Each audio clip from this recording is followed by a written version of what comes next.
The following program is made possible in part by the Nancy Eccles and Homer Hayward Family Foundation.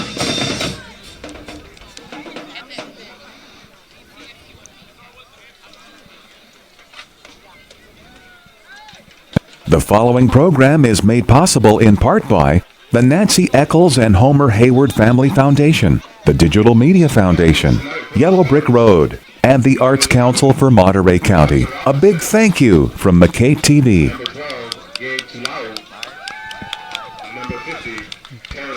I am Bruce Deeney with Boz Johnson here, Friday Night Lights in Seaside, California, a game between the Spartans of Seaside and the Mustangs of Gilroy. Seaside looking for their first win of the season. They're 0-8 on the season. Gilroy at 1-7. Two teams trying to stay out of the basement of the Gavilan division, Coach. It's an interesting matchup tonight. Big night here at homecoming and senior night for Seaside. Yeah, you're totally right. If Seaside keep it, we got tonight here pre-mentioned ball at the great Seaside to get their season. They can scratch doors and they've been doing them, and during games, it's like their role here. So in terms of brackets, and then obviously walk down game.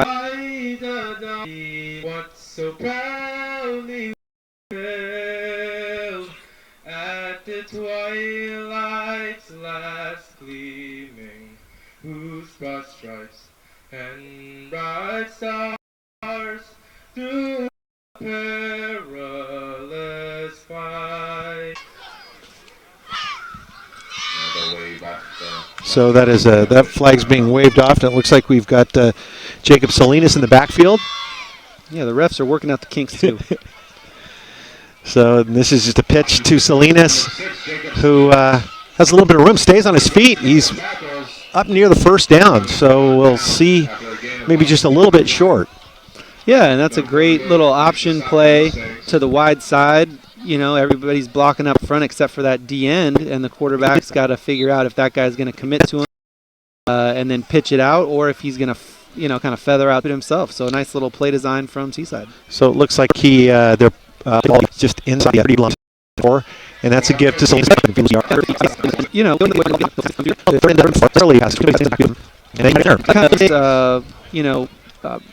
Pre-snap move encroachments, just little things that do that game, and obviously indicative of how teams up. And coach. Yeah, again,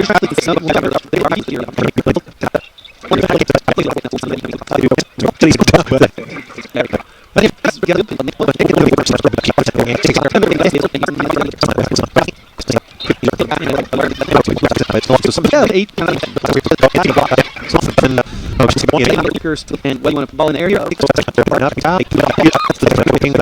Yeah, and that pumping into my force there, you with if you can get up here on the next 3 downs. Sometimes, if you don't have the right angle, you don't want to try to fit it in a tight window because it's an awkward throw. But the great thing about a rollout for a quarterback is if you don't see anything you like down the field, you can just tuck the ball and run. And so he's back to the original line of scrimmage. And great pursuit there by Jevon Dunklin, number 53 for Seaside. So Doyle looking to throw. He's under a lot of pressure, and he's brought down there by number 5, Fiona, and coming in from that linebacker place, he was blitzing and just wasn't fooled at all. Yeah, Rusty Fiona is the team leader, and he was not fooled. He kind of slipped through the O-line there and made a great tackle for a loss, and now Gilroy's in trouble. I mean, this is one of those situations where you're a run-heavy team. You don't have a huge menu of pass plays to really go to in these type of situations. So it'll be interesting to see what Gilroy does here. So Seaside with theirs pinned back, and Gilroy third and about 20.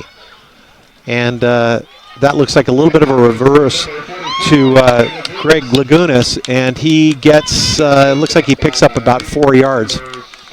And Rusty Fiona again, or Finona, should I say, Rusty Finona on the tackle again, and he's all over the field here tonight. I mean, he's not a senior, but he wants to send these seniors out with some good vibes. So Nieves back to field this punt. It's 4th and forever on Gilroy's part. So Nieves to see what he can do. It gets off a nice punt, plenty of hang time. So he's going to call for a fair catch. And Seaside will take over at their own 26 23.5 line with about 1:54 to go in the first quarter. Yeah, and good on Seaside. I mean, they kind of gave up a lot of yards on that drive with some penalties, but they made up for it with some nice tackles for loss and didn't really give Gilroy any much more to work with. And now they've, kind of got the ball back, and we'll see what they can do with it. So it looked like they gave up about 40 yards on penalties, 35 yards on penalties on that last drive for Gilroy. Gilroy not able to capitalize, so Seaside coming out of this unscathed, really. Yeah, absolutely. Now they just got to find some mojo on the offensive side of the ball. So Cortez with the give straight up the middle to Finona.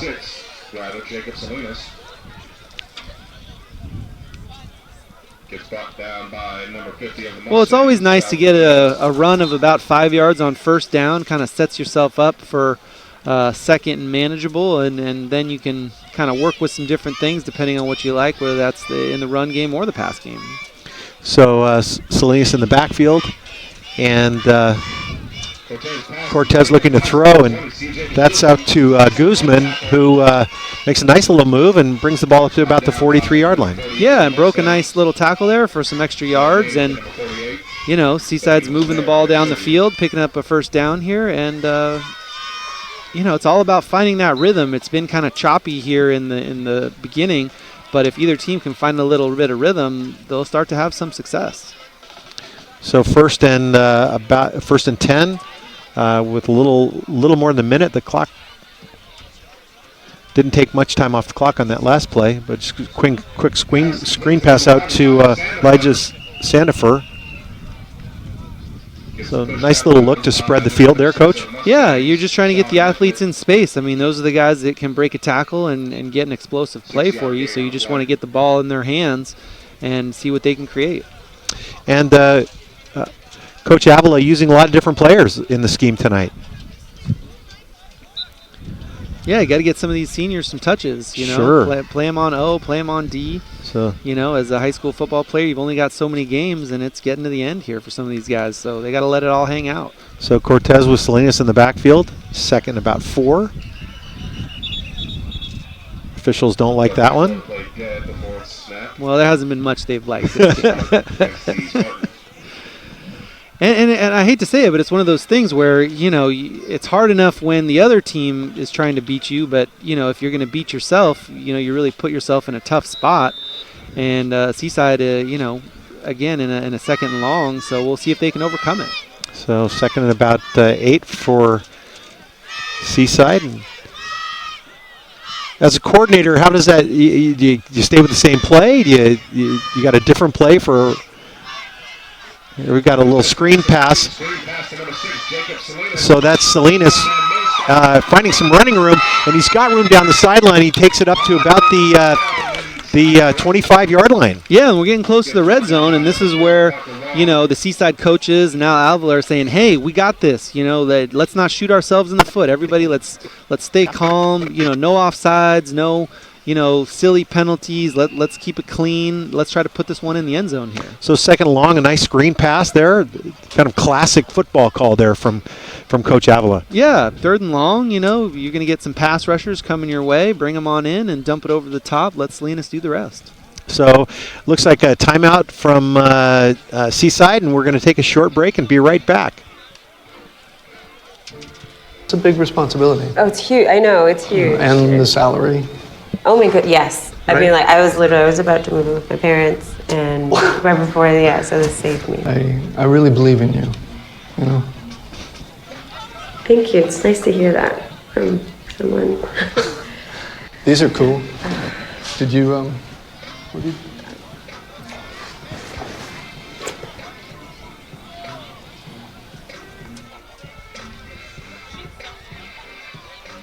And we are back. The last few minutes have seemed like they've dragged on here a little bit, Coach, but we've got 43 seconds in the left in the first quarter, and it is Gilroy 3, it's Salinas nothing, but Salinas driving right now. Had a nice, about a 30-yard run on a screen pass, and they're at about their own 24 yard right now, 1st and 10. at their own 18, excuse me. So it's a quick pitch to Salinas, who is met there by number 45, Cisco Loxon.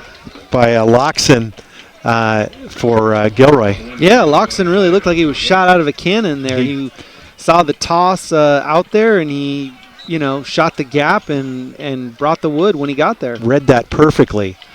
So it's a pickup of a couple of yards. So it's just inside the. Looks like it's just inside the 20-yard line. Second and about 8. As the clock ticks down to end the first quarter. Looks like they just got that play off, and the give is to Salinas, who picks up about 5 yards. Yeah, put him in 3rd and short. So at the end of the first quarter, it's been relatively low scoring. We've seen a lot of laundry on the field so far, Coach, but it's 3-0 Gilroy, and we're going to take a short break and be right back.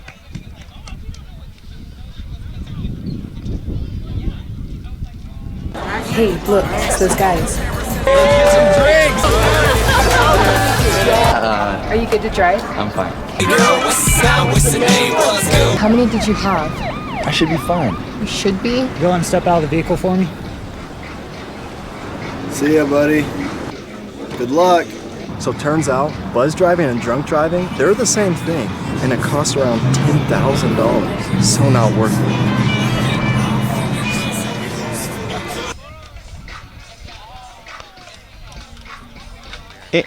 And we are back. Friday Night Lights. MCAETtv, Bruce Deeney with Boz Johnson here in Seaside, California. Seaside senior night. And Seaside is driving. They're on about their own 18-yard line. Looking to have looks like about a 3rd and 8 here, Coach, and Seaside looking to put something together, get some points on the board. Yeah, they've had a great drive so far. I mean, they're really taking it the length of the field. They've had some nice plays, a couple nice runs by Salinas, and obviously the big screen play. So, they've got a little bit of rhythm, they got a little bit of momentum, but when you get into the red zone here, you got to punch it in. Excuse me, third and about 3. So that's a give straight up the middle to Salinas, who's trying to power his way, and he looks like he picked up the first down. He's up to about the 6-7 yard line. So Seaside with 1st and goal here, Coach. Yeah, 1st and goal from about the 6 yard line, it looks like. So, again, this is where you got to put your big boy pants on and, punch it in the end zone. You ride that O-line, all the way in there. And looks like Seaside with Dylan Oliveros in the block. Looks like a heavy set here. And that give is to Salinas, who's just going to power his way through. And he picks up a couple of yards, but we got a flag on that penalty. I think the leading rusher so far in the game is the backfield judge. Well, I think he might have to ice his arm at halftime.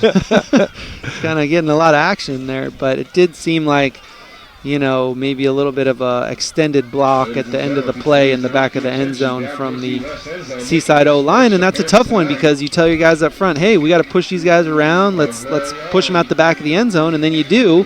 And out comes a flag because it's just a little bit after the whistle. Yeah. And, it's kind of, from a coach's standpoint, that's the kind of block you want to see a kid make. Absolutely. I mean, you want to reward that, aggressive type of play, but, these kids play on a fine line where you don't want to cross it. So that's a tough one. So 2nd and goal here. And that ball it looked like it got picked off. I can't really tell what's happened on the other side of the field. Yeah, it was definitely close to the ground. So that's going to be intercepted by Gilroy. Yeah, and that's one of those things with the bad break and the penalty. It all of a sudden changes your play calling, and then you've got to air it out because you're, in a long down and distance to get to the end zone, and Gilroy capitalizes. So how do you feel about that? I mean, you coach your lineman to play to the whistle, and you got a lineman that basically made a heck of a block, just kept pushing his guy out of our screen. Yeah, we just got to say, hey, we're doing a great job. We could easily be ahead here, 10-3.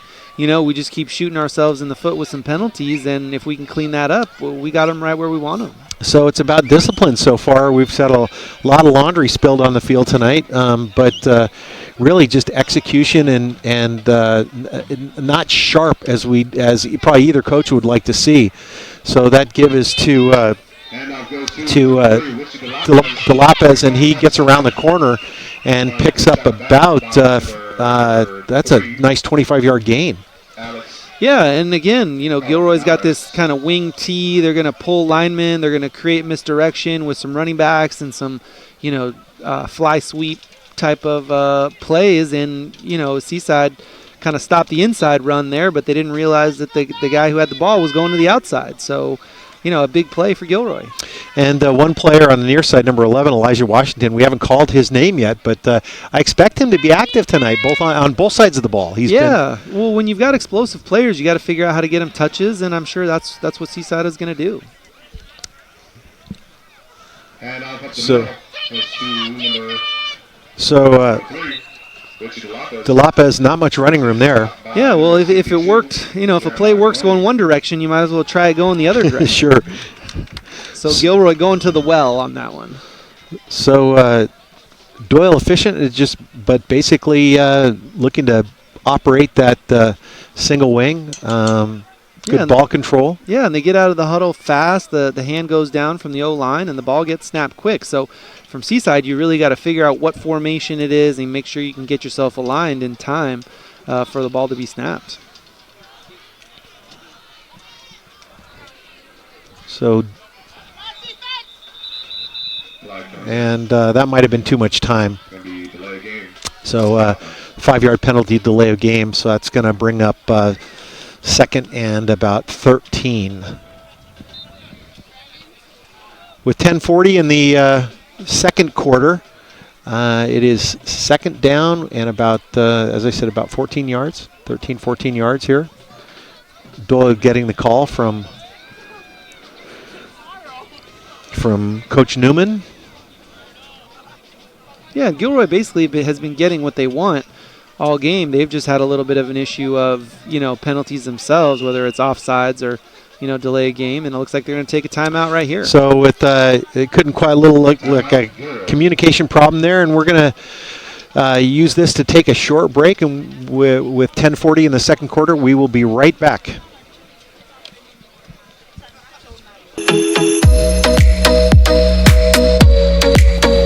If a middle schooler comes up to me, because there's been situations where that has actually happened, people want to play football but they're too small, they say, or something like that, I would encourage them to, think for yourself, have the right mentality, go out and try it, because you'll never know if you don't like something or like something if you don't try it.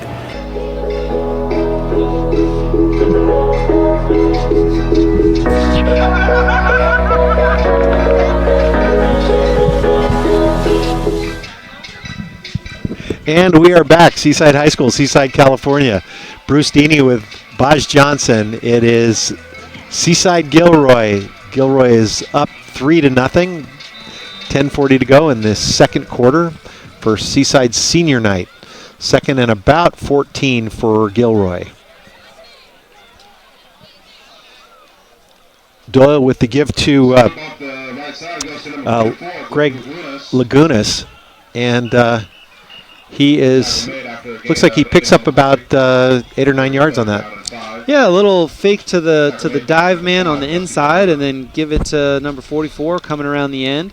And he picks up a good chunk of yardage there to set Gilroy up for third and manageable. We'll see what kind of play call we get here from the Gilroy offense. So I don't suppose any coach thinks that they're going to go in the season with a 1-7 record, but when you've got a sophomore quarterback that you're working with and getting game experience, especially late in the season, that's great experience for the future. And so it looks like that pass is going to be incomplete. So that's going to bring us up a long fourth down here.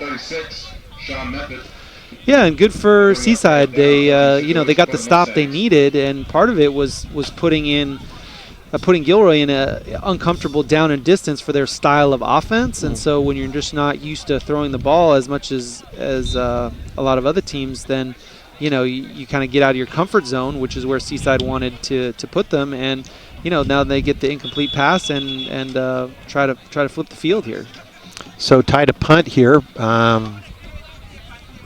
and that's going to go against Gilroy. So a little bit better field position for Seaside. Yeah, and this game could come down to special teams. I mean, both offenses, have had some success, but not a ton. And, defensively, I think has been the strength for both teams. So maybe the special and that's team. a high snap. So Ty gets off a kick in it, and looks like Nieves is going to just let that, or that Salinas back there, just going to let that. Oh, excuse me, that was Elijah Robinson back to receive that, but he just wisely lets it drop. Yeah, and it almost hit Alex Colmeneros in the back, and could have been a live ball. But again, special teams would probably play a big part of this thing when it's all said and done.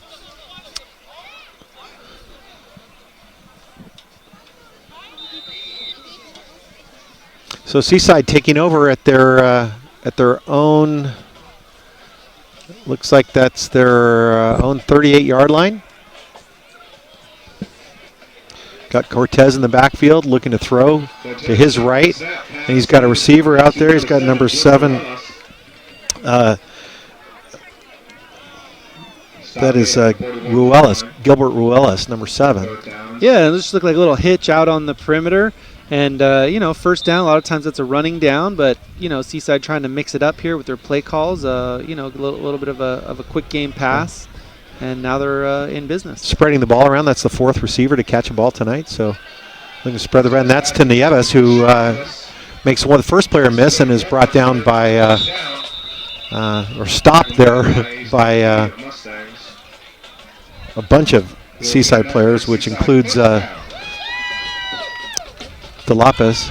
Yeah, Nieves really having, he already has at least 4 or 5 tackles on defense. Now he's got a catch on offense. So, he's a good player for Seaside, so they got to figure out how to get him involved, and that was a good play for him right there.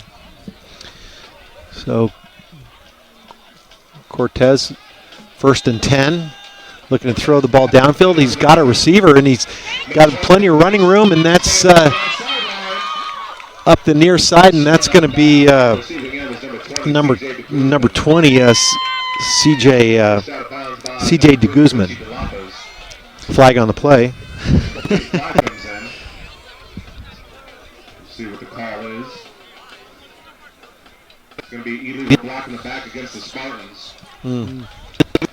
So that's going to come back. That's a block in the back from Seaside, and they're going to march this back about 10 yards, so it'll be 1st and 20. Yeah, and really too bad because, Cortez is actually having a pretty decent game. I mean, he's finding those receivers on kind of these short intermediate routes and giving them good ball placement where they can make something happen after the catch. But you got to keep the chains moving without the penalties. Finding that little bit of hole in the defense there. So Cortez solo, and this is a run play. He's just going to take it up the middle, and it looks like he picks up about 5 yards. Yeah, I really like getting the QB involved in the run game. And you go empty set there, and some of the backers start to spread out, and you get a light box. And if you've got a quarterback with some legs, he can pick up a good 5 yards and set you up for second and manageable. So with 8:13 in the second quarter, second and about 6 here for Seaside. And a little swing pass out to Salinas. Dances around a little bit and picks up a couple yards. Yeah, and really just a long handoff. I mean, that bubble screen is just an extension of the run game. You're trying to get Salinas, who's normally lined up in the backfield, out in space. So hit him with a bubble screen and see if you can pick up some yards, maybe break a tackle. It brings up 3rd and about 4. Clock running at 7:35 in the second quarter. So 3rd and short here, Coach. You put it in the air here? Is this 2-down territory? Yeah, it probably is 2-down territory, and it seems like, if it is, maybe you need 2 runs, but, Seaside has had some success in there. That's a keeper, and he gets close to the first down. He's going to be maybe a yard short. might be just shy of the first down. Yeah, and Cortez saw something he liked with an end crashing, so he pulls it, gets a couple yards, but you're right, it's probably 4 down territory, maybe a little too long for a field goal. So, yeah, they were a little short, or actually the ball didn't get off the ground last time, so Coach Avila probably thinking, play the odds and get a couple of yards on the ground. Yeah, hey, we got 2 downs to get 3 yards, we can do it. 4th and about 2. And that's just a quarterback sneak, and it looks like Cortez picks up the first down. Yeah, but the ref's getting a workout tonight. He's throwing that flag out there again, and I think all of them are going to need to, hit an ice bag, on the shoulder at halftime. Oh, there's a flag against the Spartans. So that is going to be offsides against Seaside. So now it brings up, changes the thing. It's 4th and about 6, and yeah, and that's a teachable moment for your quarterback. You got to let them know, hey, everybody's got to be set before you snap the ball, because if they're not, that first down is coming back. Probably a silent count on that. He's just tapping the center and just. Yeah, but everybody wasn't set. That's true, yeah. So 4th and 6, 6.5, 7 yards. And looking to throw the ball here. Cortez. Oh, and he finds, looks like he found Venona over there. And he puts it on the ground. And he puts it on the, oh boy. So it's another bad break for Seaside. And it was a great scramble by Cortez. I mean, he didn't like what he saw at first, but he kept moving around. Wasn't really looking to run, was looking to throw, and found Rusty Venona, kind of in a little soft spot in the zone for a great catch. But then, Rusty trying to make a little extra happen, afterwards and put the ball on the ground. So Seaside with a couple of untimely turnovers in the red zone, and looks like this is a give to Lagunas, who has plenty of running room, and he coughs up the ball, and that's going to be a Seaside ball. So it looks like Salinas picked up that ball. But I do see something thrown onto the field by a guy in stripes, if you can believe that. I don't. Maybe we can take another look at this run. So that ball comes out, just pops right out, and that. Yeah, so it looks like Dylan Oliveros. Yeah, and it looks like what happened was it was a holding call on Gilroy, but Seaside is going to decline that penalty and take the turnover. Good. So Seaside with another chance here. Well, they've been knocking on the door. The offense has been moving the ball down the field. They just haven't been able to punch it in when they get inside the red zone. So let's see what Coach Avila has up his sleeve with 5:57 to go in the second quarter. 1st and 10, and Cortez back to pass. And he's got Nieves, and so first down and more. So it looks like they pick up about 18 yards on that play. Yeah, what a great route by Nieves, and Cortez seems like he's finding his rhythm in the pass game. He's really seeing the field well and finding the open receivers. So 1st and 10 at the, looks like 16-yard line here.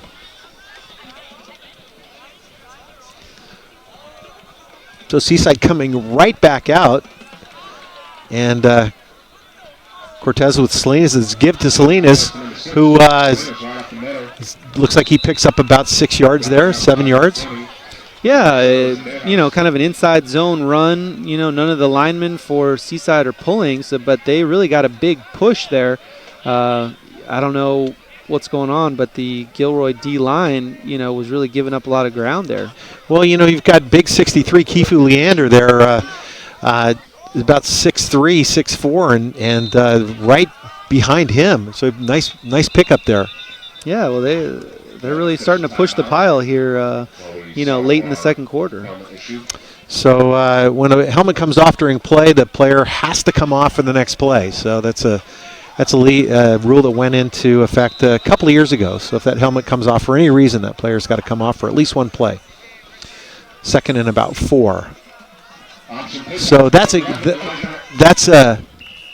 looked like a pitch to Elijah Robinson. So Yeah, Elijah Robinson, he's kind of that explosive player, so they're looking to get him some touches, make a guy miss, and really a good run play. So Robinson picks up the first down for Seaside. Looks like he's going to stay in. And Seaside with first and goal. They're on about the right on the 5-yard line. So let's see if the Spartans can hold on to the ball long enough to get it in the end zone. Yeah, I think they've gotten down here enough times. Hopefully they've worked out the kinks where they can make something happen. So we've got Salinas and Robinson in the backfield.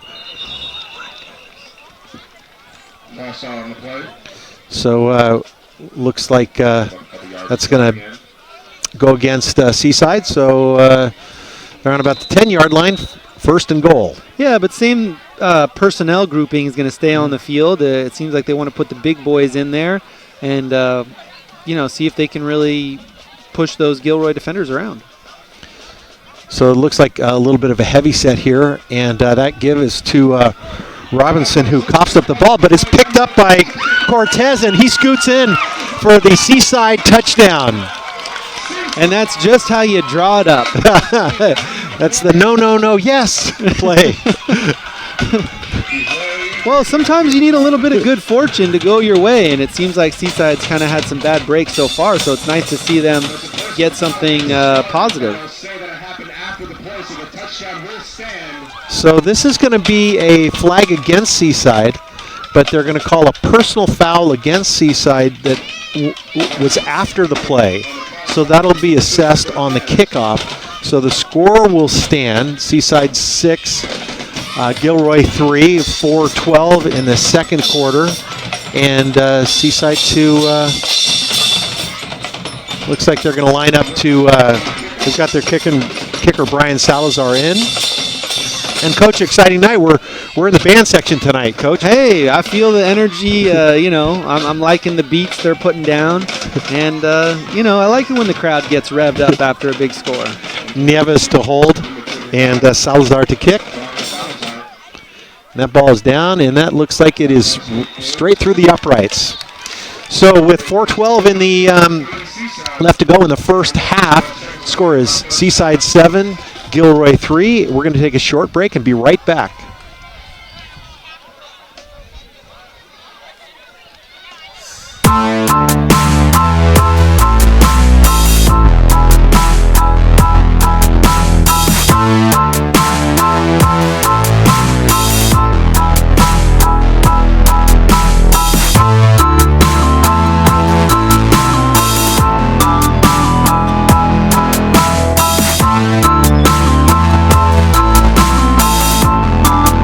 MCAETtv. We educate, we create, we deliver.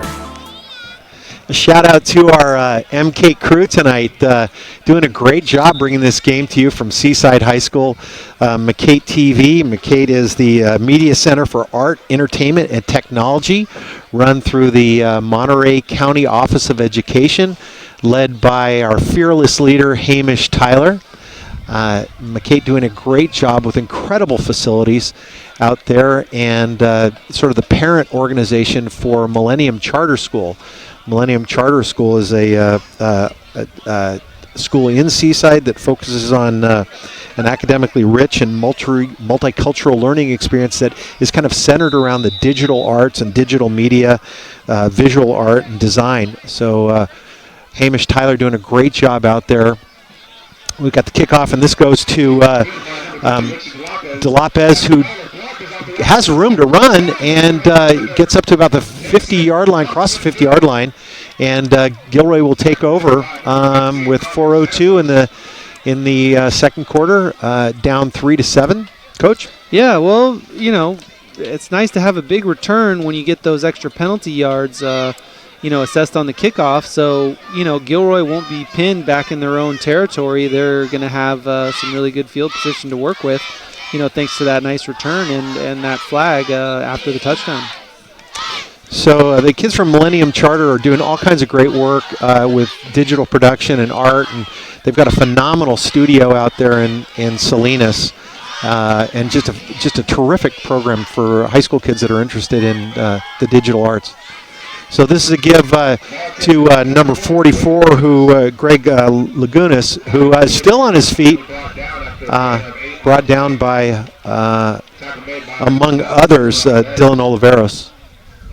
I think he made that tackle twice.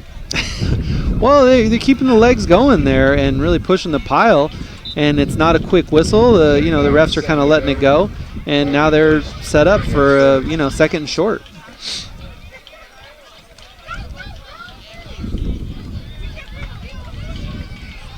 So that give is to Parker Wong, who looks like he picks up a couple of yards.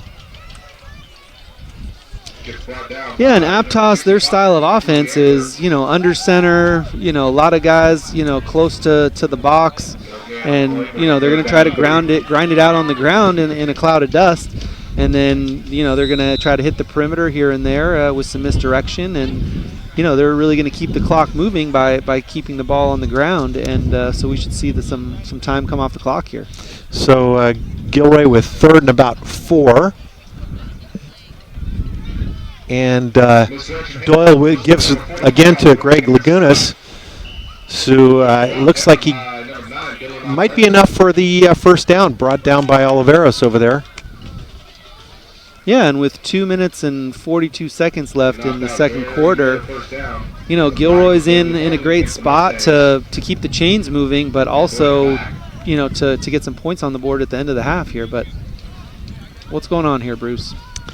It looks like they're discussing something, and apparently, maybe the official's got a Fitbit. He's trying to get in his 10,000 steps. I am not quite sure, Coach. That sounds about right. He's on his way.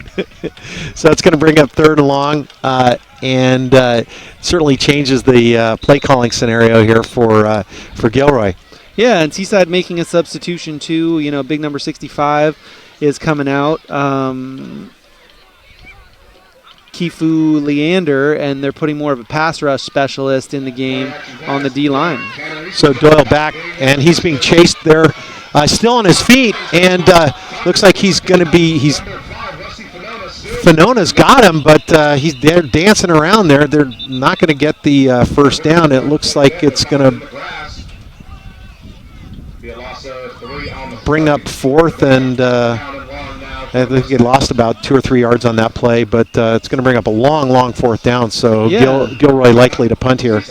Yeah, and Seaside takes the timeout to kind of preserve some time on the clock, but really Gilroy, had them where they wanted them, and now they have to punt. So we'll take a short break, and we'll be right back.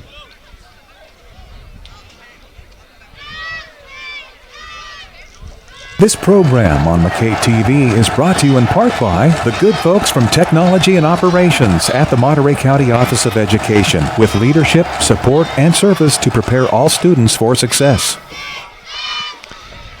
And we are back with a little more than 2 minutes left to go in the first half. Gilroy facing a 4th and about 18 here.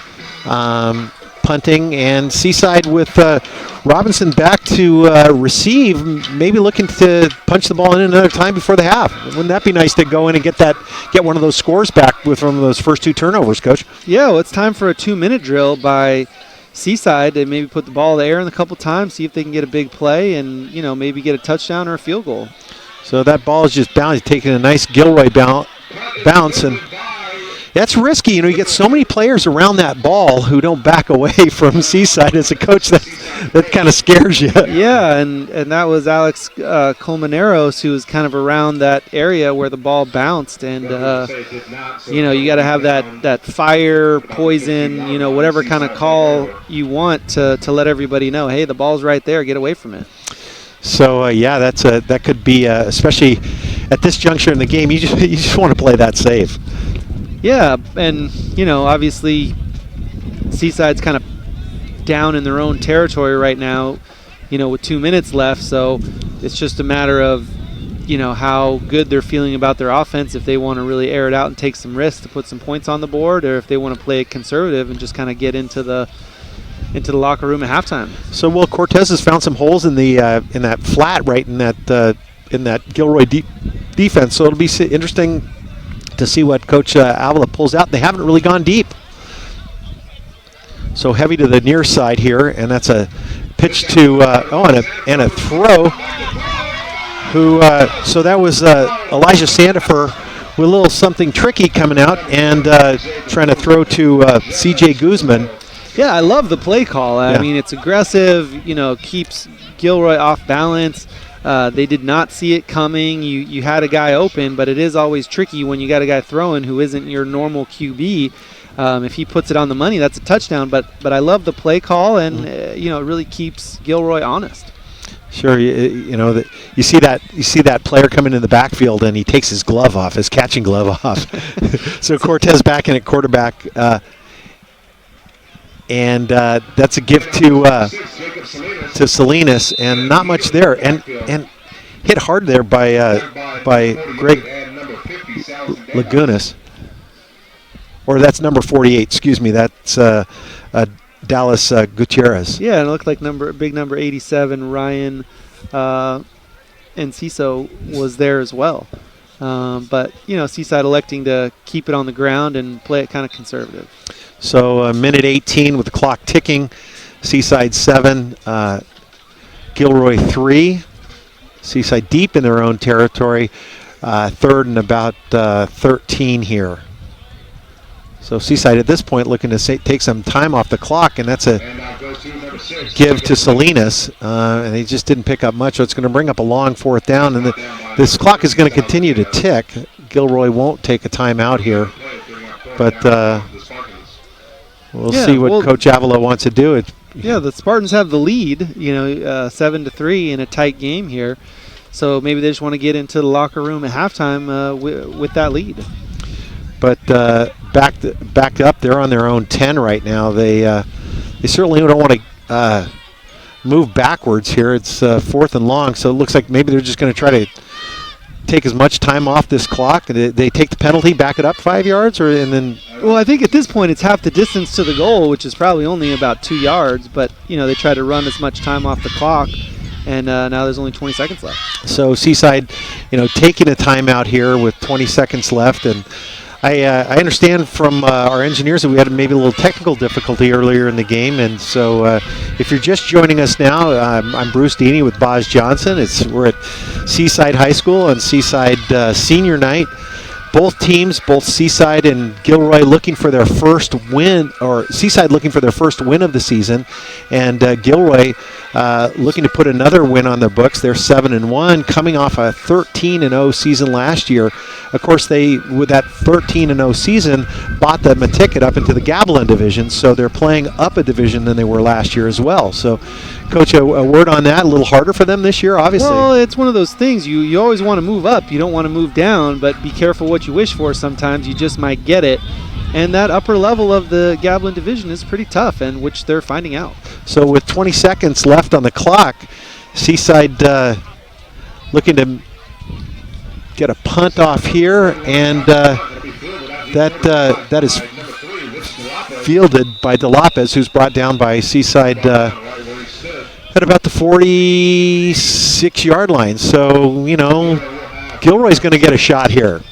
Yeah, well, do you go with the Hail Mary here, Coach? Do you say, hey, let's send everybody to the end zone? Well, Coach, we've been in this situation before. We've had this same conversation. You want to take a shot? Yeah, let's send everybody deep. What the heck? We'll take a shot. Might as well.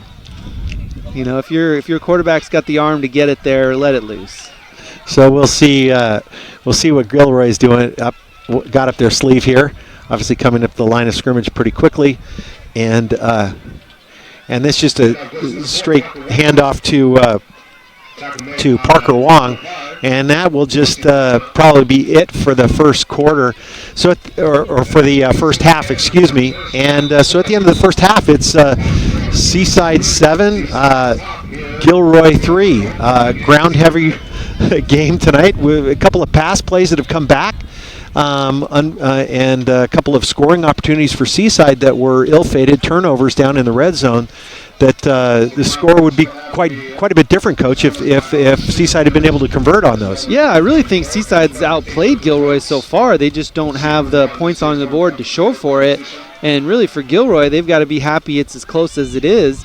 So it's just a matter of, in the second half, if Seaside can kind of ride that momentum, or, if Gilroy is going to be able to kind of steal something on the road.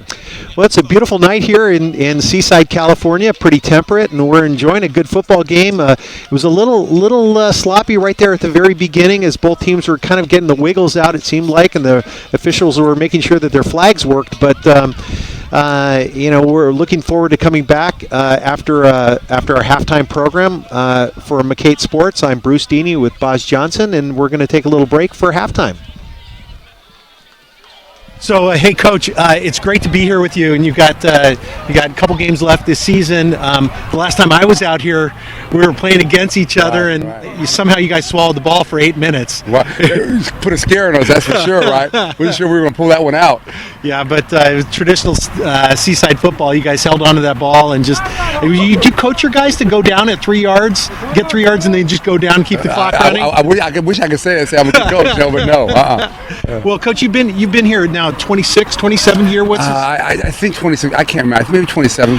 Tell me just a little bit about what got you into coaching in the first place. Actually, when I got released from the Raiders, one of my partners ended up being a big-time college coach. Was coaching in high school, and he told me to come talk to his kids at Castro Valley High, and I did, and I just kept showing up ever since. Been doing it ever since. So, how long were you at Castro Valley? I was there for 2 years, and then the next year I went to the Chargers, and I got released again, came back, coached another year, and ended up back over here and been doing it. So, and then the first couple of years you worked with Dave Miller here. 8 years. Great mentor, great man, was my coach. Probably just a man I really love as a mentor and as a father figure, everything about Dave. Yeah, I got to know Dave a little bit at my time at Stevenson. Right. Just a joy. Great man. One of the good guys, right? Great man, I'll tell you. So in your time at Seaside, it's been, I think, around 26 years, and time flies, but what does it mean to you to be such a important part of what this program has meant to so many kids over the years? Well, I don't know if I'm a more important part. I think I've always said I'm the least important person in this program. I think it's been what the kids have been the most important part in what they've done for my life and kept me on my path. Well, let's talk about that servant leadership. Right. You're a humble guy. And you do put the kids first, but you create a really special program that goes way beyond football. And can you talk a little bit about that? Well, I think the foundation of our program is men of character, men who serve others, and the way we do that is we model that and we show that. And our number one job is to truly love our kids, and it's a daily thing that we show them that we love them. We're tough on them, but we love them, and we want them to be men of character, and that's the most important thing. And then all the other stuff is on top of that. Mm-hmm. One of the things that I noticed about coaching, especially coaching football, is that you've got a message that you want to deliver, but like we're talking right now, a lot of times at practice you can't be with all the players at all the time. So how do you make sure that message gets consistent throughout your coaching staff, and how important are your assistant coaches? I think a lot of my coaches were brought up in the system, and they know what it is, what we teach about how we love each other, how we treat each other, how we forgive, what it is to be a man, how you treat your young women, all those things that we want to carry. So our coaches come in, they know that we don't allow cursing with coaches and players, so it's just something when they come in, they know it. New coaches come in being around us, it's infectious. They know what it's all about, and we expect them. I don't even care if they're no X's and O's. The first thing I ask them is, where is your heart for players? But it's about these kids, how they love each other, how we love them. That's the most important thing. Mm-hmm. And it's hogwash. A lot of people think that's what it's all about. That's the main reason why I stay and why our coaches are here. So that brings us to, thank you for that. That brings us to this week, this game coming up. Right. And, we're always looking at the record and the score. Right. So at a season, you've had championship seasons, you've had players go on the NFL, coaching the NFL. Right. You've been there yourself. Right.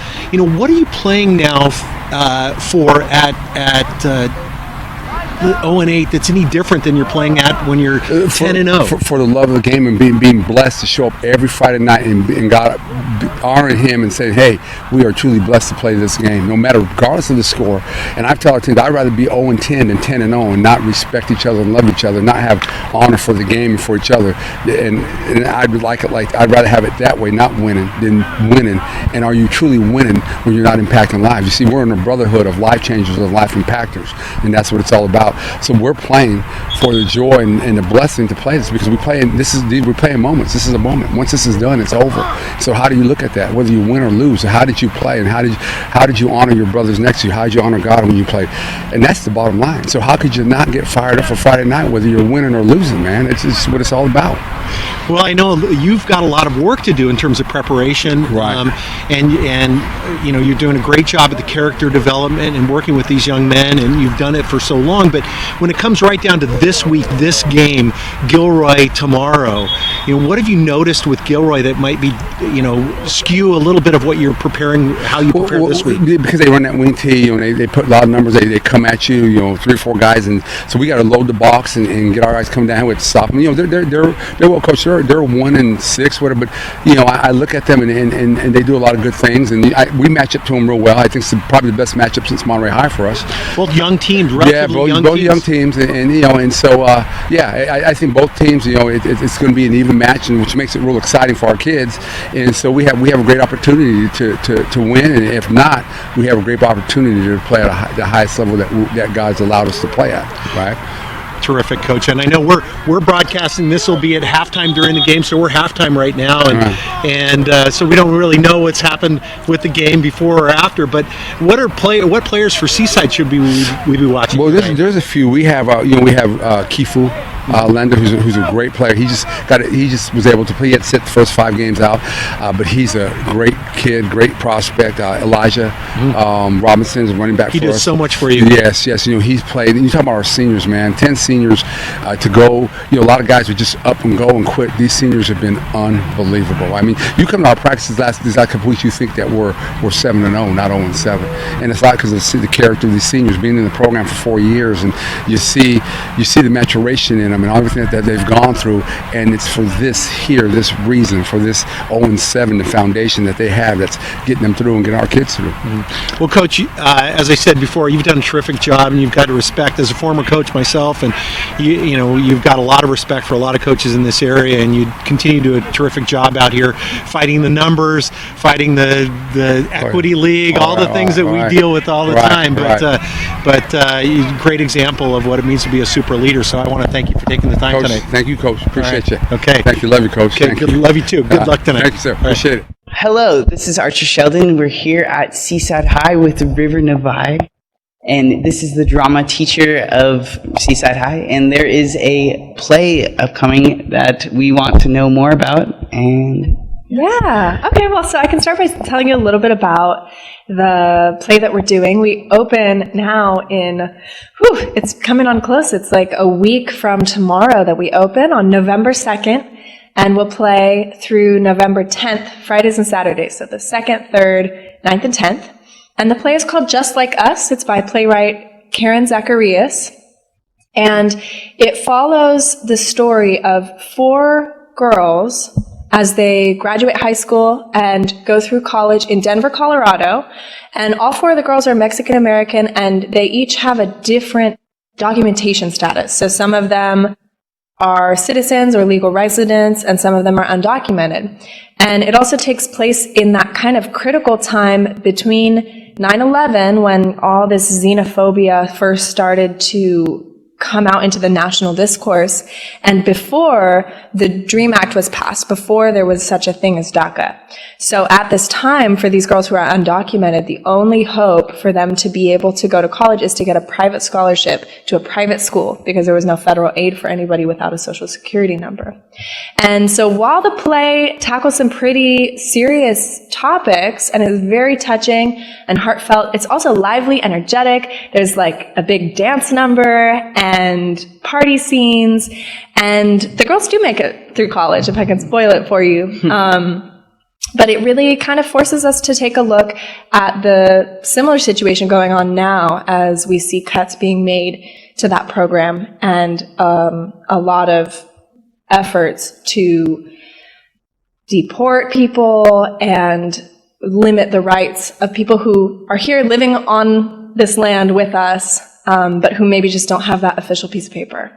Nice. Is this the first time you guys have done this play? This is our 7th production. So this is the first time we're doing Just Like Us. But since October 2016, when I started here, the drama program at Seaside High had actually been cut. And this room you're seeing now is being converted into a theater for the first time since that time. And so we did 6 different productions over the past 2 years in 6 different spaces. But last year we won a grant from NBC, and it enabled us to buy some theater equipment. And then the school administration said, hey, we're going to give you your own permanent space. You can do pretty much whatever you want with it. And now we're doing that. And so we're really excited that this will be the play, the inaugural play in our new theater. That's awesome. Will it be here? Like right as Yeah, here in this room. We don't have a name for it yet. You know, it's like a little theater. It's a black box. I was thinking theater under the stairs because there's a staircase, but I don't know if people really always get the Harry Potter reference or if that's really even relevant. So I don't know. That's awesome. So what brought you here to teaching? As a teacher here? Yeah. So I went through the drama program at Monterey High, and it was an incredibly life-changing experience for me. You know, I finished middle school having a lot of depression, having a lot of trouble making friends and also just being myself. And I finished in 2010, so not that long ago, and then I went to UC Santa Cruz and I was able to study music and theater and kind of follow my passions. And when I moved back here and then I heard that the drama program had been cut and they were looking for just a part-time teacher to just work after school, you know, I thought, those kids really deserve to have theater. It's not fair for us to have a great, flourishing theater at Monterey High and for Seaside High to have nothing. And I got here, I met the students, and I saw the passion that they had, and I didn't want to give it up. I was just, I don't know, it's kind of a dream job that I never really looked for, but once I got it, I was very happy. Where can we find more information about this?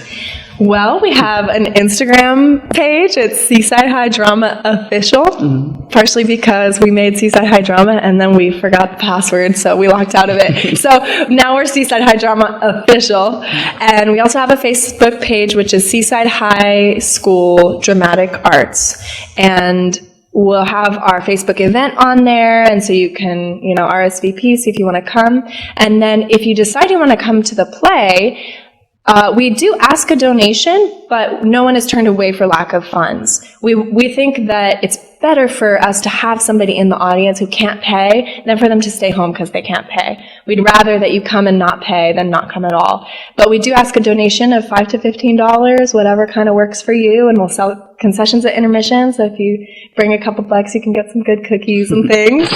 And so that'll be November 2nd, 3rd, 9th and 10th at 7:30 p.m. here. It's at the back of campus. When you get to Seaside High, there will be signs you can follow because we're a little bit hard to find. Can you please tell us about your role in Just Like Us?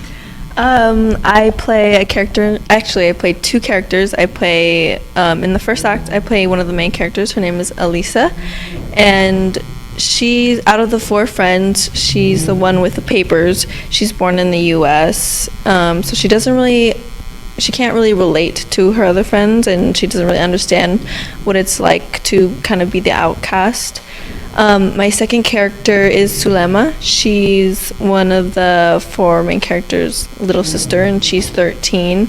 And I don't want to reveal too much about the play, but there's a issue that happens with one of the family members in their little family, and Sulema kind of takes it really hard. So she's at such a young age that she doesn't know what to do with all this emotion that she has.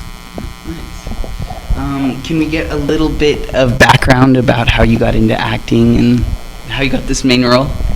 I always wanted to do acting, but I never really did it because I have a really bad stage fright.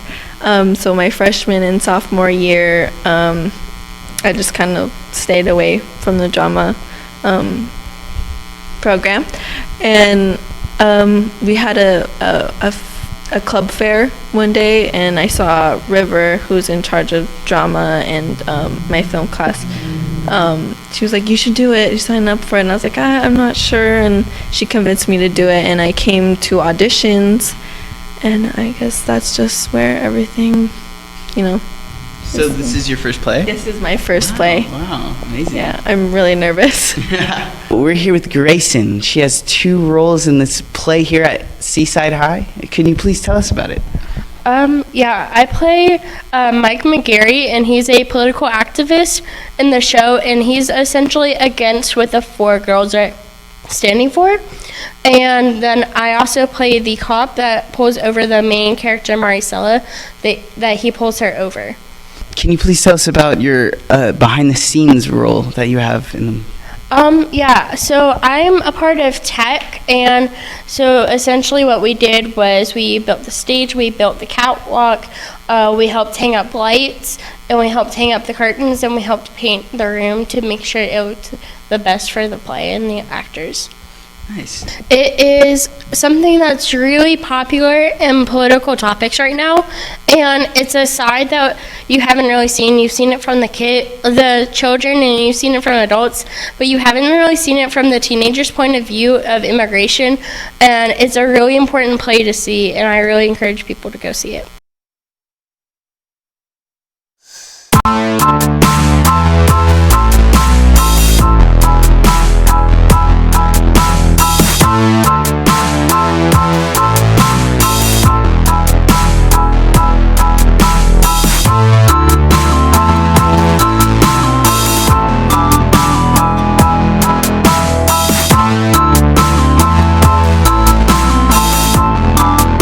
MCAETtv. We educate, we create, we deliver. Well, Thomas, you've got pre-diabetes.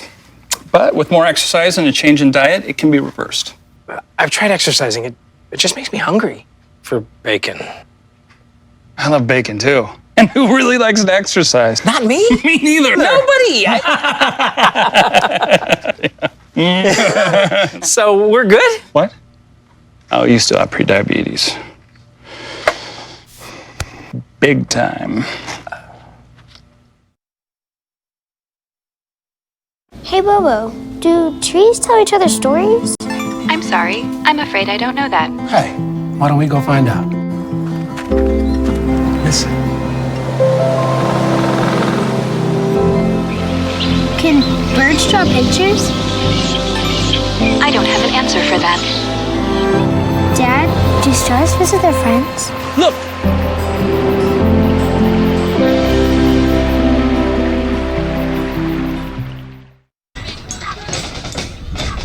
And we are back. Seaside High School, Seaside homecoming and senior night. And it is Seaside versus Gilroy tonight. Seaside on top. And Seaside 7, Gilroy 3. Got a couple of minutes till we kick off the second half of football tonight. And it's a beautiful night here in Seaside. We're in the stands on the Seaside side looking at this at the moonrise tonight, and it's just an absolutely beautiful evening. It's been a little bit sloppy here, Coach, with a bunch of penalties, especially in that first quarter. Hopefully both teams have cleaned that up. Seaside showing that they're able to move the ball really well, both on the ground, through the air.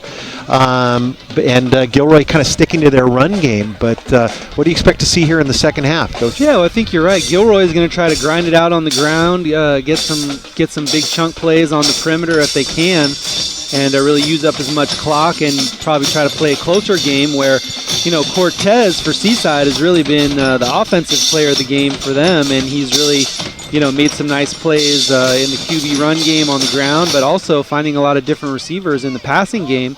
And it just seems like Gilroy hasn't had too many answers for the Seaside passing game so far. So adjustment-wise, if you're Gilroy, you got to figure out how to slow down Cortez. And I think, Seaside, you've just got to eliminate some of the penalties. Don't beat yourself, and you can come out of here with your first win of the season. And Coach Avila going with number 11, Elijah Robinson, a little bit on the offensive side of the ball. Certainly an explosive player. So maybe we'll see more of Washington tonight as well.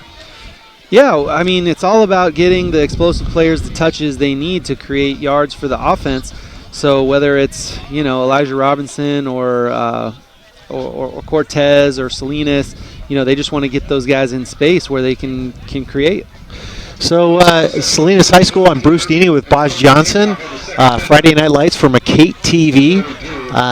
We will be next week. We will be at up at the at Alisal with the Soledad Alisal game. But tonight, Seaside versus Gilroy, and both teams are really scrambling for a win here. Gilroy at 1-7 on the year, coming out in their first year in the Gavilan division, coming off a 13-0 year last year, and Seaside looking to get their first win of the year. Seaside, the numbers are down a little bit. One of the smaller, if not the smallest school in the Gavilan division, just over 1,000 students here at Seaside High School. But the one thing about Coach Avila, they compete week in, week out. So Elijah Robinson deep to take this kickoff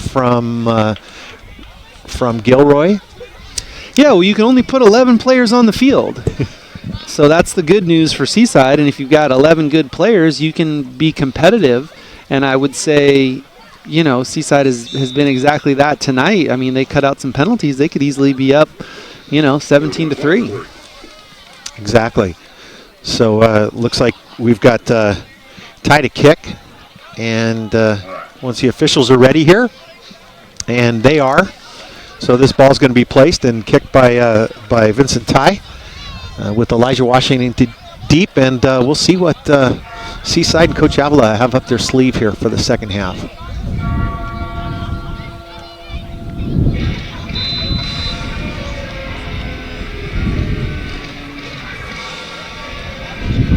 No penalties so far in the second half, Coach. And that ball is deep to Washington, who's got room. He's got blockers, so we'll see what he does. He's taking the ball straight up the field, showing his speed, and he gives up the ball, and that goes straight into the hands of a Gilroy player. Yeah, and what a bad break for Elijah Robinson, and that's kind of been indicative of how it's gone for Seaside. Just a lot of really bad breaks, and another one to start the third quarter here. So Gilroy's in business, and maybe with a little bit of a momentum swing.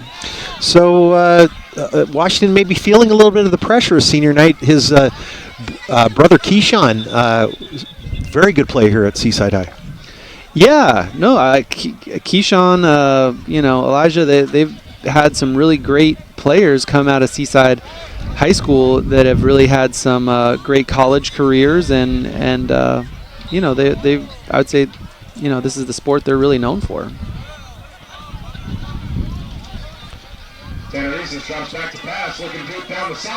So Gilroy going deep, and there's going to be a flag on that play, but two flags come in. They're going to call it pass interference against the defense. Well, and that's one of those shot plays. After you get a big turnover offensively, you say, hey, we've got some mojo here. Let's take a deep shot and see if we can create a big play for our offense and kind of ride that wave. So that's what Gilroy was really looking to go for right there. So that's going to be pass interference against Seaside. Tough break here. That's going to give Gilroy some terrific field position. So Gilroy with the ball at about the Seaside 20. Yeah, now, Gilroy's right where they want to be in a 1st and 10, going into the end zone, and plays right into their hands. And Seaside's got to be ready. Doyle with the give to DeLopez, who moves the pile and picks up a first down. So yeah, and I'd say DeLopez has really been the player of the game for Gilroy. I mean, he's created a ton of yards for their team, in the passing game and in the run game. So 1st and 10 as we begin first and goal now for Gilroy as we begin this second half of play. So Doyle, and that's the give to DeLopez, who gets near the goal line. So he's good, probably about on the looks like maybe the 1-2 yard line here for Gilroy. So Gilroy just staying with the horse.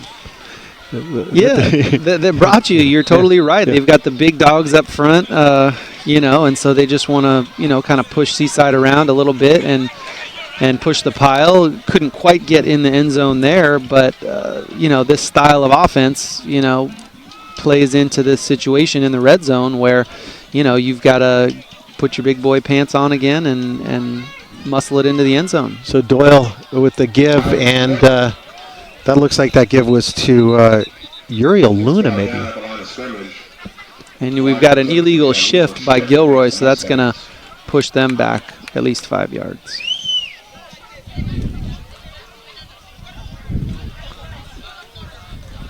So again, Gilroy, with that, trying to get that quick set and the ball off quickly, but having trouble doing that. That's well, again, it's on the quarterback to make sure everybody's set before the ball is snapped, and it's one of those things you just can't take for granted. Cisco Luxon in for Gilroy, along with Greg Leganis.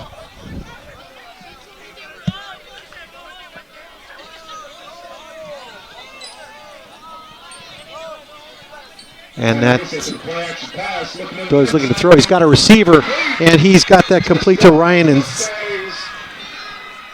Ciso. And Ciso came up big from his defensive end spot, and now he's got the touchdown catch, so he's really making his imprint on this game. So Gilroy strikes first in the second half, up 9-7, and we're going to tie in for the extra point.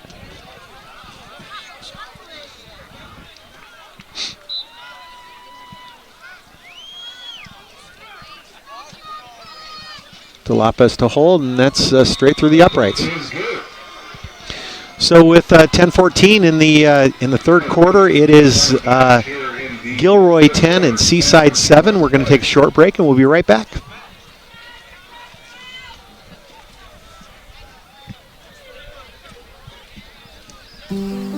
Hey, Dad.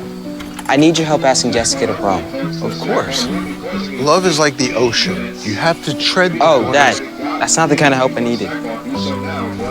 Hey, Jessica. Will you go to prom with me? Yes.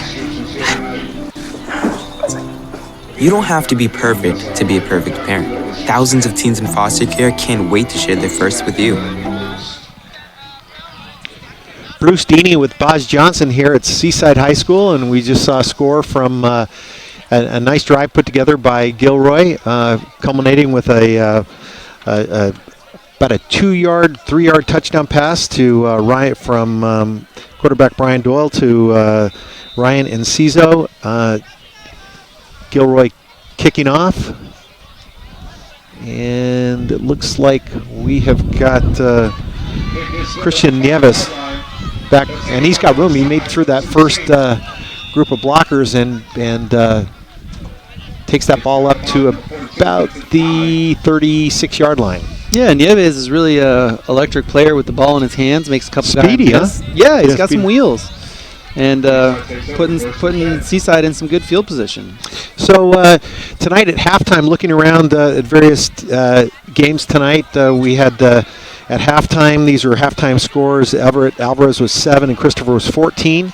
Hollister tied over in Salinas, or Hollister at Salinas tied at 7-7. And we got a little swing pass out here to Sandifer. Oh, and that's picked off, or that is a backward pass, so it's recovered there by Greg Leganis. And we'll take another look at this if we can. And we do have a flag on the field, surprise. So a lot to be figured out here, but an exciting play. This is that's a backward pass, even though it's a pass play. If it goes backwards rather than forwards, that's a live ball. Yeah, well, line of scrimmage. It's kind of an eyeball from the referee on where that line of scrimmage is, and if the ball crosses in front or behind, and if it's behind and the ball hits the ground, you got to jump on it because that ball's live. Risky play, but that's another quick score by Gilroy, putting them on 16-7. So quick turn of events as the second half begins here. Yeah, really only 2.5 minutes or so into this second half, and Gilroy's really pounced, and seems like they really have gathered the momentum from that early turnover on the kickoff return. 2 turnovers, 2 scores Seaside. here, right? Yeah. Yeah. Hey, you got to win the turnover battle if you want to win the game. So that's tying up. That's blocked there. That ball will be dead, but So with 9:57 to go in the third quarter, it is Seaside 7 and Gilroy 16. We'll be back after a short break here. I got some Oxy after I hurt my neck. First I took them to feel better. Then I just kept taking them. I didn't know they'd be this addictive. I didn't know how far I'd go to get more.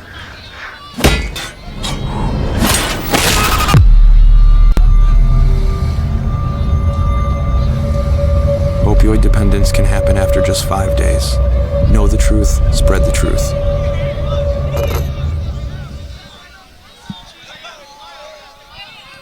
Bruce Deeney and Boz Johnson with a quick turn of events here on the at Seaside High School. Gilroy scoring quickly twice with about 2.5 minutes in the 2 scores in about 2.5 minutes in the third quarter. Kicking off field there by Seaside, and that's Elijah Sandifer, and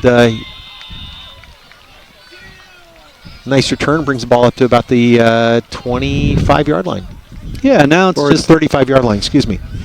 If Seaside can kind of find some footing here, get over those early turnovers, and still a lot of game left. Sure. If Cortez can find some rhythm and hit some of these receivers, they could get right back in it. Local team Monterey High up 7-0 over St. Francis. And then Pacific Grove was 10-0 over Santa Cruz at halftime tonight. So Cortez with the give to Salinas, and picks up about 5 yards. Yeah, and Seaside going with a little bit of a quads look to this near side, making Gilroy adjust to those 4 receivers out there, and a little easy handoff up the middle. Mm-hmm. SoCal 14 over Greenfield at halftime, and over at the Aptos up at halftime 14-7 over Palma. Big game over there tonight. So Cortez picks that ball up off the ground. It's live, and they may rule him dead there. His looks like his knee was on the ground there when he was trying to pick that ball up. So Salzendejas with a heads-up play, but that's going to stay with Seaside. Yeah, good play by Cortez to jump on it, and actually got lucky there by the ball being down, because the ball kind of squirted out, and it looks like Gilroy had some guys around the football. So third and 10 here for Seaside as they're looking to get something going. And that swing pass out to Nieves, and he picks up about 6, but it's going to be 4th and about 4. So just looking around at a couple other scores, yesterday Harbor stayed winless for this season. Tough season for Harbor with a second-year coaching staff up there, but Harbor falling to the School of the Deaf, which always has a very competitive program, but falling 52-13. And then tomorrow we've got Alisal at Carmel, and Gonzales over at Stevenson, and Gonzales undefeated on the season. So here, back to action here. We've got Cortez in the backfield. He's got a little pooch punt there, and they're just playing field position game. No return there, and it's going to be downed by C.J. de Guzman.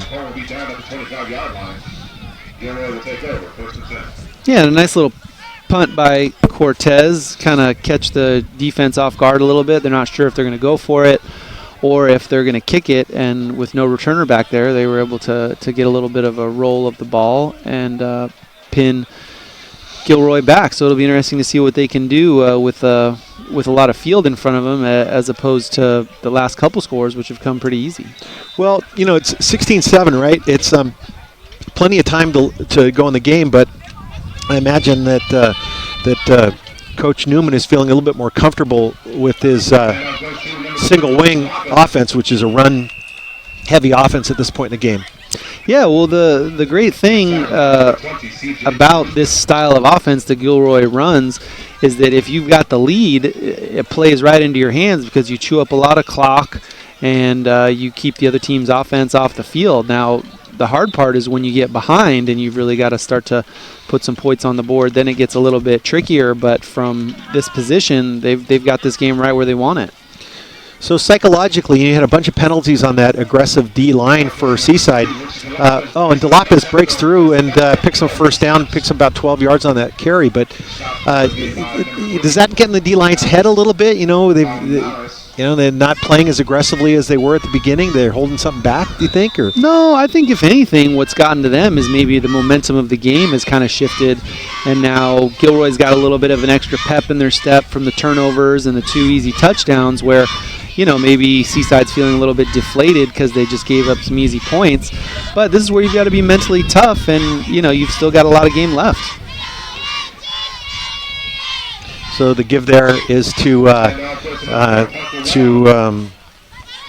Parker Wong, who shimmy shakes his way for about 3 or 4 yards.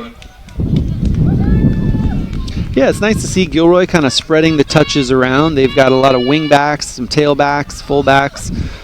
So they're trying to, keep the defense off balance by giving them some different looks with different ball carriers.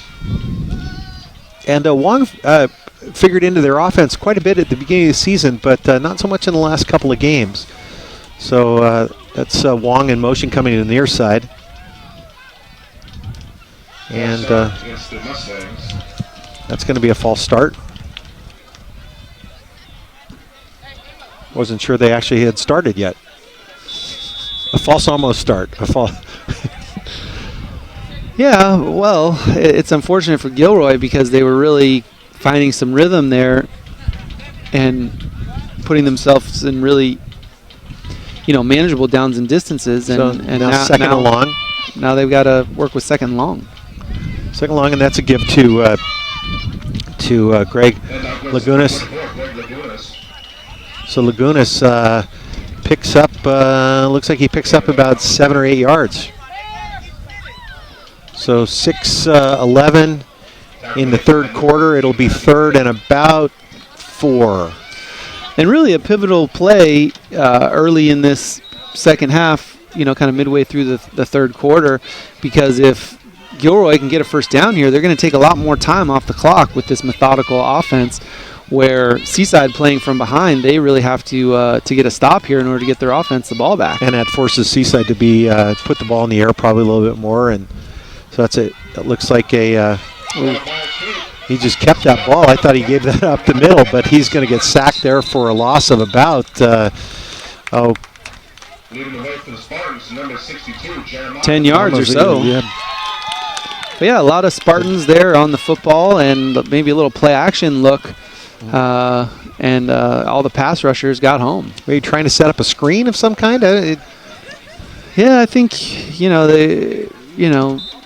everybody's thinking run, with this Gilroy offense, and you got the touchdown with the play action. Maybe you go back to it, on a 3rd and short. So Nieves back to return. That's kind of a short kick. He's going to call for a fair catch there.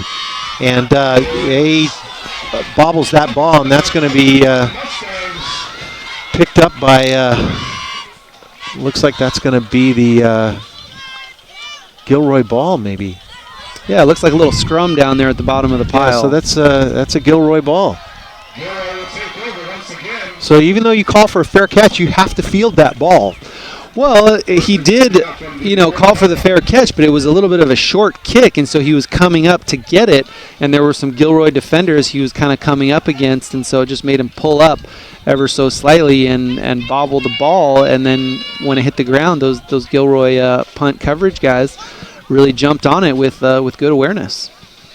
So it looks like the Gilroy coming up, and that's it looks like a broken play. He bobbles the ball and recovered himself. So Doyle lost the ball in the air for a second and adeptly grabs it. Gets back to about the line of scrimmage, maybe lost a yard. Yeah, and the mist is kind of coming in off the coast here, and a little bit of moisture on the ball. Must have been what happened there, because Doyle tried to make a throw and it kind of popped out of his hand. That's a big penalty. That's a personal foul against Seaside. So that's going to be a 15-yard penalty, and really helps Gilroy at this point. Gives Gilroy excellent field position. Will take them down at about the 25-yard line. Yeah, well, in this second half, I mean, Gilroy's gotten all the breaks. A lot of the flags have gone their way, and then the ball's really bounced their way as well. So Gilroy 1st and 10 at the 21-yard line. Officials are moving the chains, and that's a give to Cisco Loxon. Yeah, and they've been really hitting a lot of fly sweeps and outside runs previously in the game, and there they kind of hand it to the fullback right up the middle, and he gets a big gain. So Gilroy going with their power runners, it looks like at this point. We've got Loxon and Dallas Gutierrez in there. More of a heavy set, both fullback type runners.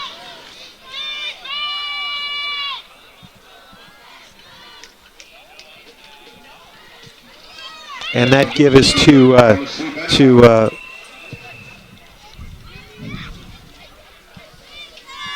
that's Leganes. So Oliveira's coming in to make that stop, and that's really maybe a loss of one on that. So it's going to be 2nd and about 11. Yeah, and Jacob Salinas coming in the game defensively for Seaside, and in 2nd and long, you know, the rubber's hitting the road here.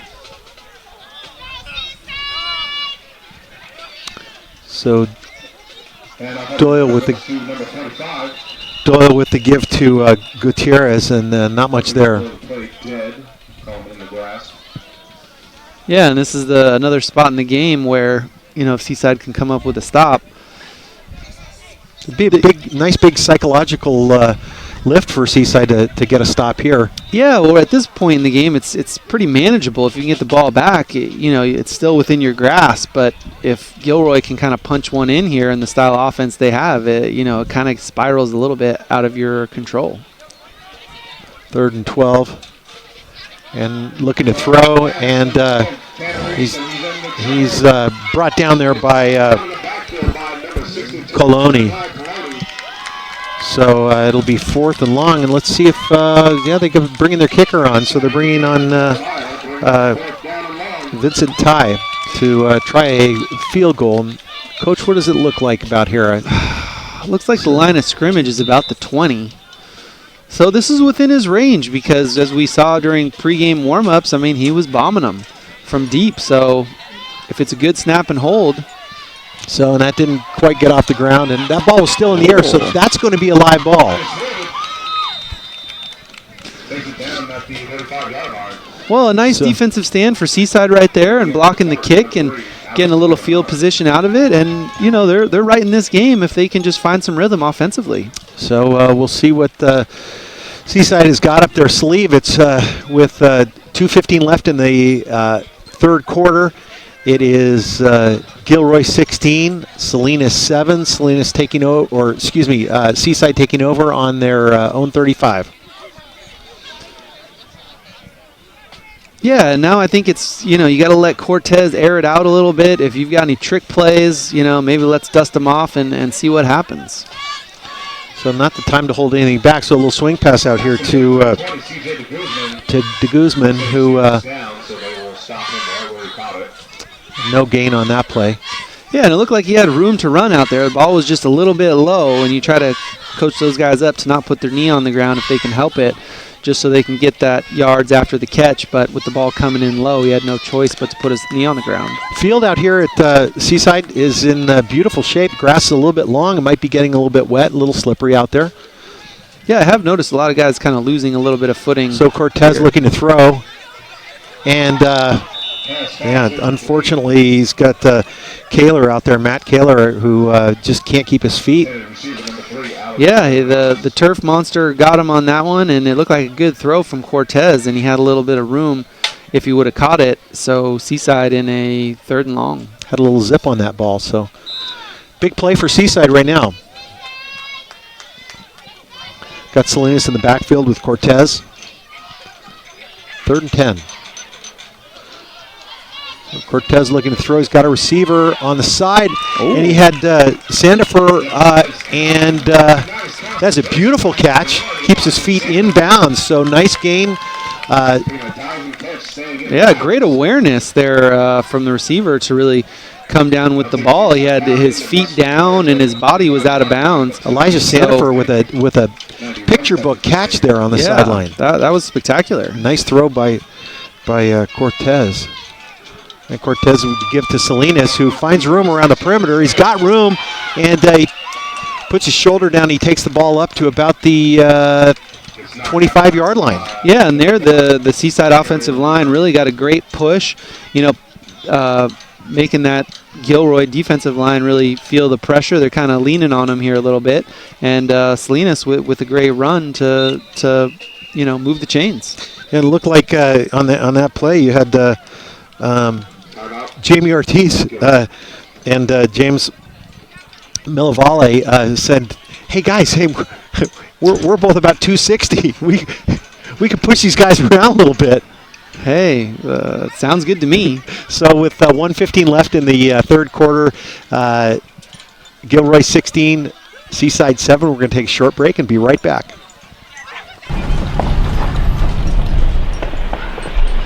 Got a quarter?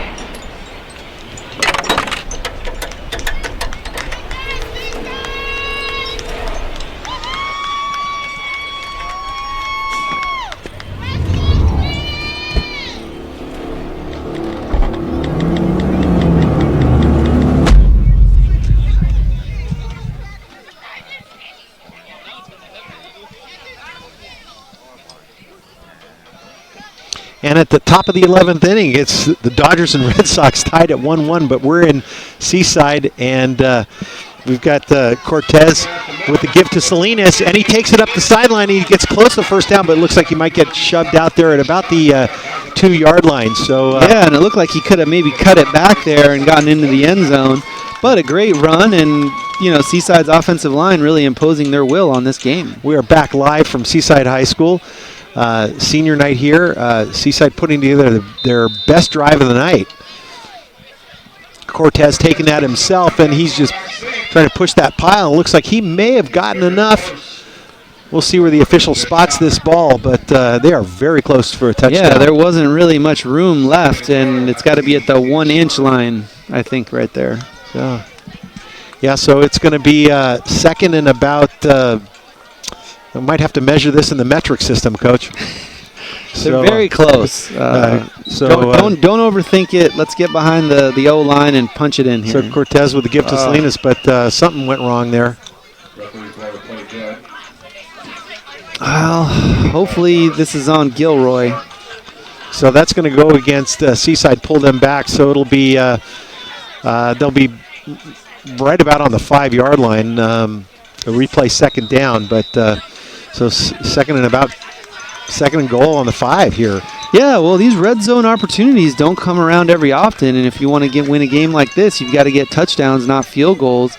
So we'll see what kind of play selection Seaside has. So Cortez looking to throw the ball. He drops the ball.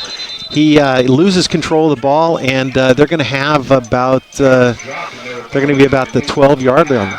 Yeah, and it seems like the field getting a little slick. A lot of guys kind of losing their footing, and then we've seen both quarterbacks having trouble, handling the ball off of the snaps. You got to be sharp with the ball handling from the quarterback position at this point in the game.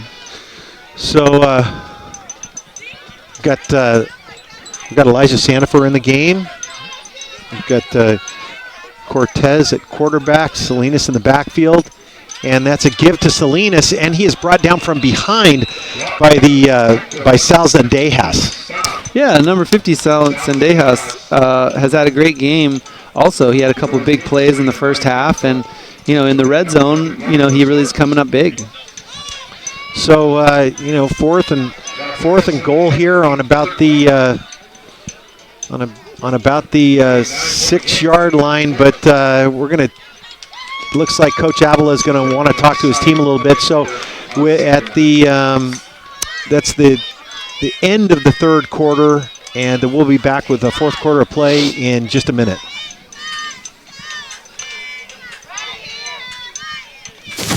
Awkward.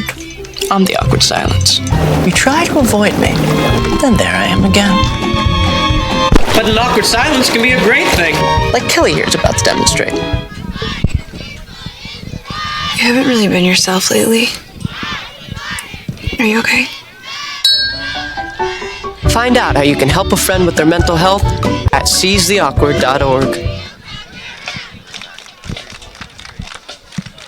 So we're back in Seaside, California. I'm Bruce Deeney with Boz Johnson, coming to you live on MCAETtv. This program also, this broadcast also being shown on Comcast, Channel 26, Charter Cable 17, AT&T Uverse, Channel 99, and this will live forever on the MCAET YouTube channel as well. So plenty of opportunities to see tonight's game. Seaside driving, 4th and long. And Cortez just hit hard there, sacked by Zendejas. So Seaside just not able to put something together to get the ball in the end zone. That's the 4th time in the red zone. They didn't turn the ball over. That's good news, but they lost that scoring opportunity. A couple of that one penalty that looked like a motion penalty, a little offsides. It took them back 5 yards off that like 2-inch yard. Yeah, you're totally right. It's if you're Seaside, you can't shoot yourself in the foot. You got to give yourself opportunities to score in the red zone. So DeLapa's bringing the ball, bringing a pack of people up, gets about 7-8 yards, and this plays right into what Gilroy's strength is, just the possession game. Yeah, run the ball, chew the clock. Play stiff defense in the red zone and try to keep the points off the board. Tonight it's Seaside who's the opponent, and the game's kind of gone according to plan for them. And Seaside Gilroy. with just one timeout left, so really not able to manage the clock at all. If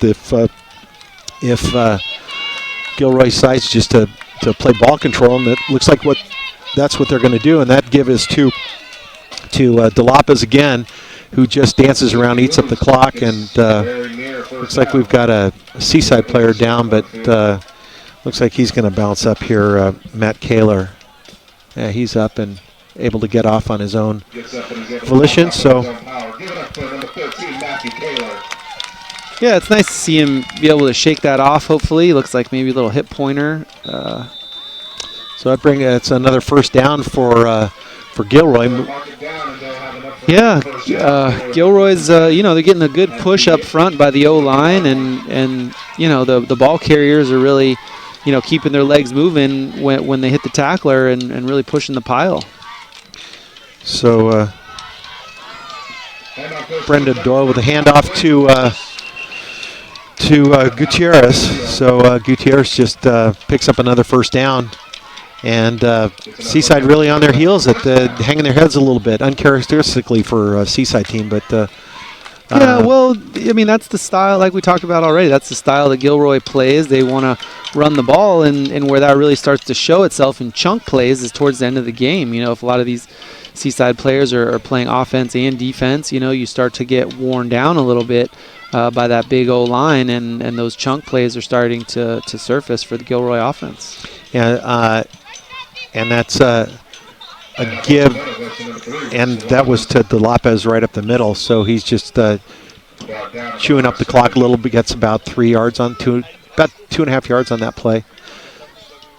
So one of the things that Coach Avila and I talked about the other day when I had a chance to talk to him is just the amount of linemen that most of the teams in the Gavilan division have, and Seaside with a squad of, I think they suited up about 27, 28 players tonight, and Gilroy with a squad of close to 40, I think 36, would you say earlier, Coach? Yeah, this is about 35 approximately. So Doyle is sacked there by a big play by Dylan Oliveras. And not fooled at all. He just came in with his ears pinned back. And totally not fooled at all. And really, Seaside's had some great success rushing the passer. I mean, there's only been one pass play in the end zone that, Gilroy's really gotten over on Seaside. But any other kind of play action look, Seaside's really figured it out. They're pinning their ears back, and they have at least 4 or 5 sacks here tonight. So that brings up a third and about 16 here, 9:20 in the fourth quarter. So, and that is going to be that's a delay of game. So too much time. So that's going to bring up third even longer. So we've got third and about 21 here. Yeah, and Gilroy really trying to milk the clock there, but they just took it a little too far and end up with the delay of game penalty. So that you're looking at that backfield judge as he starts to motion with his arm, and he'll show you when you've got about 5 seconds left. But Gilroy taking a little bit too much. So Doyle here, probably rolling to the near side, looking to throw, and that ball is caught, but it's going to be out of bounds. Nice catch there by DeLopez, but he's out of bounds when he caught that. Yeah, and a nice throw by Doyle with some Spartans in his face there. And it looks like Gilroy is going to punt the ball back to Seaside, and we'll see what happens. So with fourth and a lot, Seaside trying to get the right guys on the field. And that ball is bobbled there and picked up by the big man, number 65. Leander takes that in for a score. Oh! Kifu Leander picks up that ball, and that brings this Seaside Stadium to life. Yes, we must be sitting with the Leander family. Yes, we are. And so there's a flag on the play, but that looks like that's going to be waved off, so that score will stay. So a quick little turn of events here, Coach. You know, it's like we talked about special teams, right? Yeah, they're playing a big part in the game. We've had some blocked kicks, blocked punts. Made field goal is really the only difference in the game so far. So hopefully... So big extra point here. Yeah, hopefully Seaside can kind of put the extra point through, and they're right back in the game here. Looking like Tyreek Hill returning that punt to the house. That was the greatest thing I've seen. So a little excitement here at Seaside High School. Yeah, everybody loves a good big man touchdown. Oh, you gotta love that. Well, he had good ball skills to pick it up. And it was a heads-up play, and the ball goes through the uprights. So score is Seaside 14, Gilroy 16, with about 9 minutes to play. We're going to take a short break and be right back.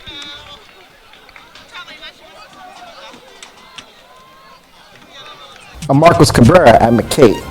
We're developing journalists to bring you the facts and keep you informed. Here at MCAETtv, we are helping young professionals carve out their career paths. We are working side by side with students, performing real-world marketing, sales, design, and so much more. Here at MCAETtv, as students, we are being guided in the production of relevant content delivered especially for you. We're being trained as journalists to bring you the facts and to keep you informed. At MCAETtv, we are being assisted as young professionals to carve out our career paths. Professionals work with us every day teaching us game design and animation. MCAETtv is growing and expanding. We need more quality content from local students. For more information about MCAETtv and how your school can be a part of the Mission Trails Digital Media Network, contact Hamish Tyler at 784-4192 or email.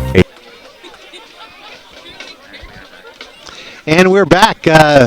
Bruce Deeney with Boz Johnson from MCAETtv at Seaside High School. Seaside with a terrific score on a return by Kifu Leander, the big man scoring the big touchdown. This ball is fielded by DeLopez, who's trying to find some running room. He's brought down there by looks like Salinas there. So Jacob Salinas comes up big for Seaside and pins Gilroy way back. So yeah, that couldn't have been a better turn of events for Seaside. They're really feeling the mojo. Their sideline is totally pumped up after the big man touchdown on that punt block, and that just showed up on special teams again with the kickoff team, and Jacob Salinas really coming down, making a great tackle, pinning Gilroy deep almost, at their own 5-yard line here. Salinas coming up big on both sides of the ball, now trying to hustle off the field, but this is a little give sweep play. Oh, and the that is De Lopez finding a ton of running room there. Yeah, and again, De Lopez has had a fantastic game here tonight offensively. I mean, he's got to be close to 100 yards rushing if he's not already over it. But he's kind of been their go-to guy when they've needed a big play, and he gets them out of trouble there, out of the back of their own end zone. So Gilroy on their own 30 right now, 1st and 10 with about 8 minutes and 45 seconds to go in the fourth quarter.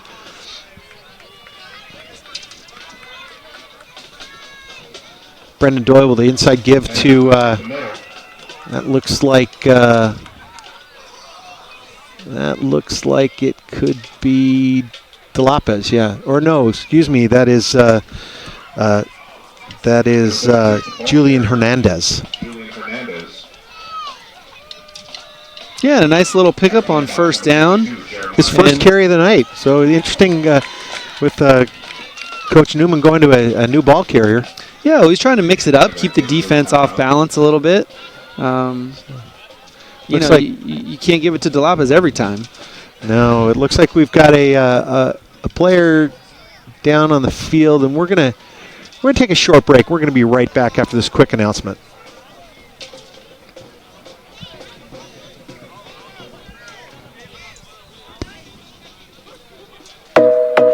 Growing up, I was kind of reserved and quiet, and then when I got on the soccer field, I sort of just left all that behind me. You know, my friends and I, we would laugh and scream and just like have so much fun. And so as I started playing soccer and getting more into it, at school I realized it was easier for me to make friends and connect, just because that camaraderie I had on the soccer team, I felt like I could do that in real life, like why not? And we're back, 8:21 to go in the fourth quarter. That was Zach LaFawn who was a little shaken up on that last play. So 2nd and about 6. Gilroy up 16-14. Exciting turn of events here in the fourth quarter. A semi-blocked punt, and Keefu Leander takes it in for Seaside. And no running room there for Gilroy, and so that's going to take that back a little bit. Loss of maybe a couple of yards, 2-3 yards on that play. Yeah, and again, maybe the ball's a little slick out there, and Brendan Doyle couldn't really handle the snap and got what he could out of it. Loss of maybe a yard.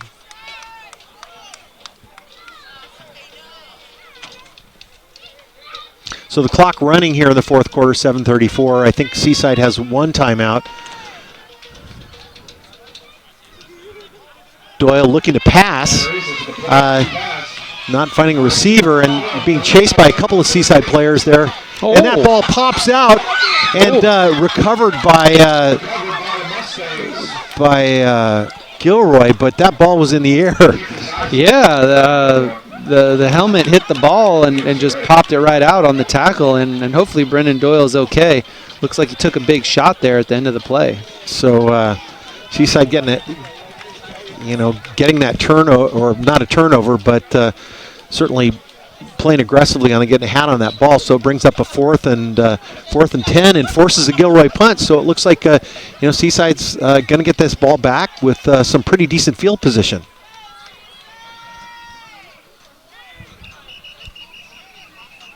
So we don't.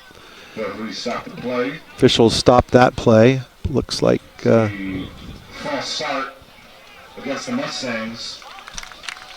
So it's going to push Gilroy back, another 5 yards or so, and in theory, give Seaside just a little bit better field position. But you can kind of feel the momentum shifting a little bit back over to the Seaside Spartans. So, and we've got the senior. Christian Nieves back there to return, and he's been forced back a little bit. He's wisely lets that ball just roll, but a little extracurricular activity going on there. You got some extracurriculars going on. So we'll see who's the culprit here. Seaside looking to have decent field position on about their own 30, but yeah, it all depends on that penalty and who they're going to call it on when two guys get tangled up like that. It's usually what the official saw and who he saw last. So it'll be interesting to see what they call. And that's going to go against Seaside. So yeah, really going to push them back deep into their own territory. So that with about 6 minutes left, not too many chances, but this is a good opportunity to go the length of the field and maybe set yourself up for a field goal. Well, they've shown they can move the ball, so we'll see what Coach Avila has up his sleeve. But that's going to push this ball back about another 10 yards, so it looks like Seaside starting at about their own 22, call it here. With 6 minutes, 18 seconds to go, Seaside down by 2 points, 14-16.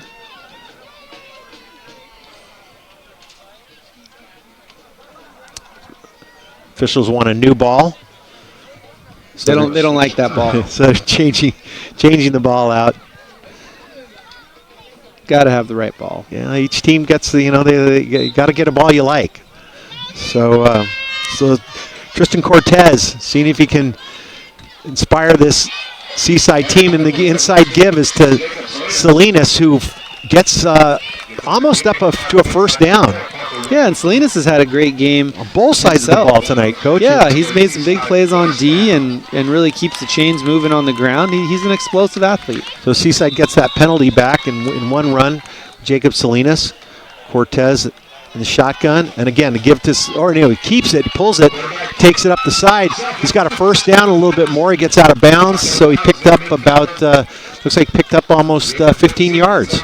Yeah, and everybody's really keying in on Salinas, and he sees that end crash, and he pulls it and picks up an easy 15 yards. Great read there by Tristan Cortez. So Seaside moving the chains, 1st and 10, 6 minutes left in the fourth quarter. And this is a give to Salinas. So Salinas gets back to the line of scrimmage, not much more. Couple of flags. Yeah, it'll be interesting to see how. Coach, this might be the record. Yeah, I wanted to start a tally early in the game, and I probably should have, but I think this one is a record breaker. I think you're right. Yeah. Two teams playing hard in the final minutes, both trying to get Seaside trying to get their first win on the books, and that's a face mask penalty against the Gilroy Mustangs. So that'll be not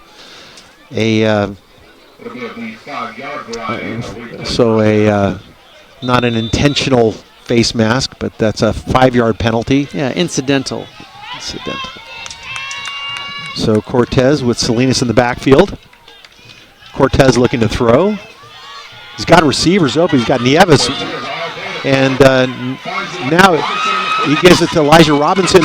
Robinson showing his athleticism, holds onto the ball and gets out of bounds at about the 28-yard line. So Elijah Robinson, big play for Elijah. Yeah, well, a great scramble by Cortez, and he had some pass rushers bearing down on him, kind of found some space, and Robinson, kind of popped open at the last minute, and he just dumped it off over the top, and what a great play by Robinson to get some yards after the catch. Now you've got Elijah Robinson in the backfield, and Cortez with a little pump fake, and he's got a receiver who's pushed a little bit there at the end.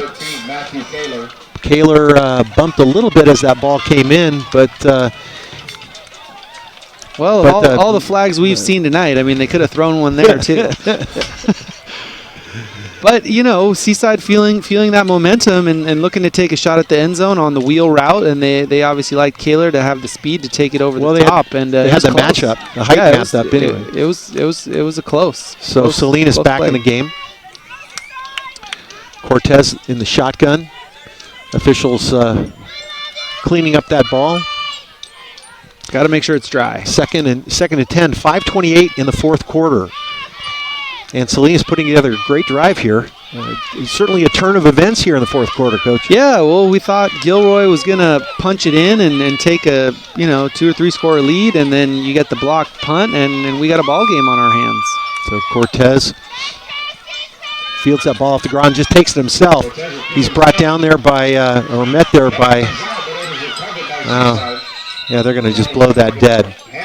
That was Cortez trying to make something out of a broken play there, and sometimes you just got to take your medicine and move on to the next one. That was big Ryan Enciso who caught that touchdown pass earlier for Gilroy. So the clock running here, a little over 5 minutes to go, and third and long for Seaside. So Coach Avila has to be thinking he's got a couple of plays here. They're not going to punt away at this point, I don't think. So Cortez looking to throw, looking downfield. He's got a receiver and picks up that first down and more. Got plenty of running room, and that is de Guzman, who is brought down at about the, looks about the 12, 13-yard line. CJ de Guzman. Yeah, and that play has really worked all night and really given the receivers a lot of room to run after the catch. Just kind of some crossing routes, intermediate, stops by the receivers, and a great throw and catch. So again, tough snap, but give to Salinas, who is fighting for some running room. Can't find much, but maybe loses a yard on that play. Yeah, and Seaside, obviously you want to try to punch the ball in the end zone because that would certainly make your life a lot easier, but if you can at least keep yourself within range for a field goal, that would put you ahead. So Cortez looks at the give to Salinas, who gets back the line of scrimmage, gives up the ball, and it looks like Gilroy may have recovered that fumble. So Salinas, with a great night so far, gets hit and coughs up that ball and gives that ball back to Gilroy. Unfortunate for Seaside because they were in field goal territory. Definitely in field goal territory, and sniffing that end zone, and Salinas really trying to grind out some extra yards with his legs, and the ball just kind of pops out at the end. But there's got to be something with the moisture in the air because we've seen that a lot with a couple ball carriers and quarterbacks. So you got to be thinking strip this ball back here for Gilroy if you're Seaside. So that's a inside run to one of their that's the Lopez on that look like a little.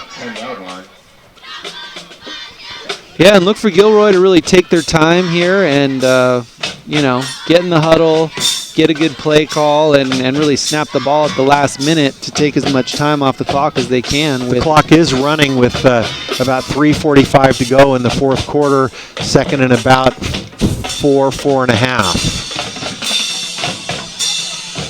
And Doyle with the just a give straight up the middle. That's going to be a first down. So DeLopez gets about 10 yards on that carry.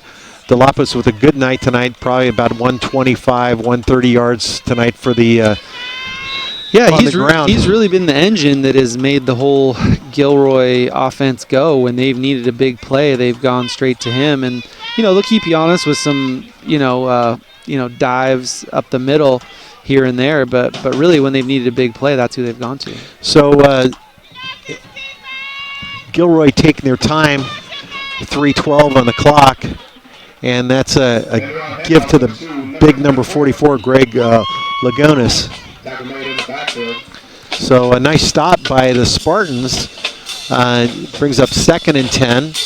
Yeah, and they need a couple stops here. Hopefully they can get a punt and maybe get one more opportunity to make some magic happen here on senior night. So I believe Seaside has one timeout in their pocket.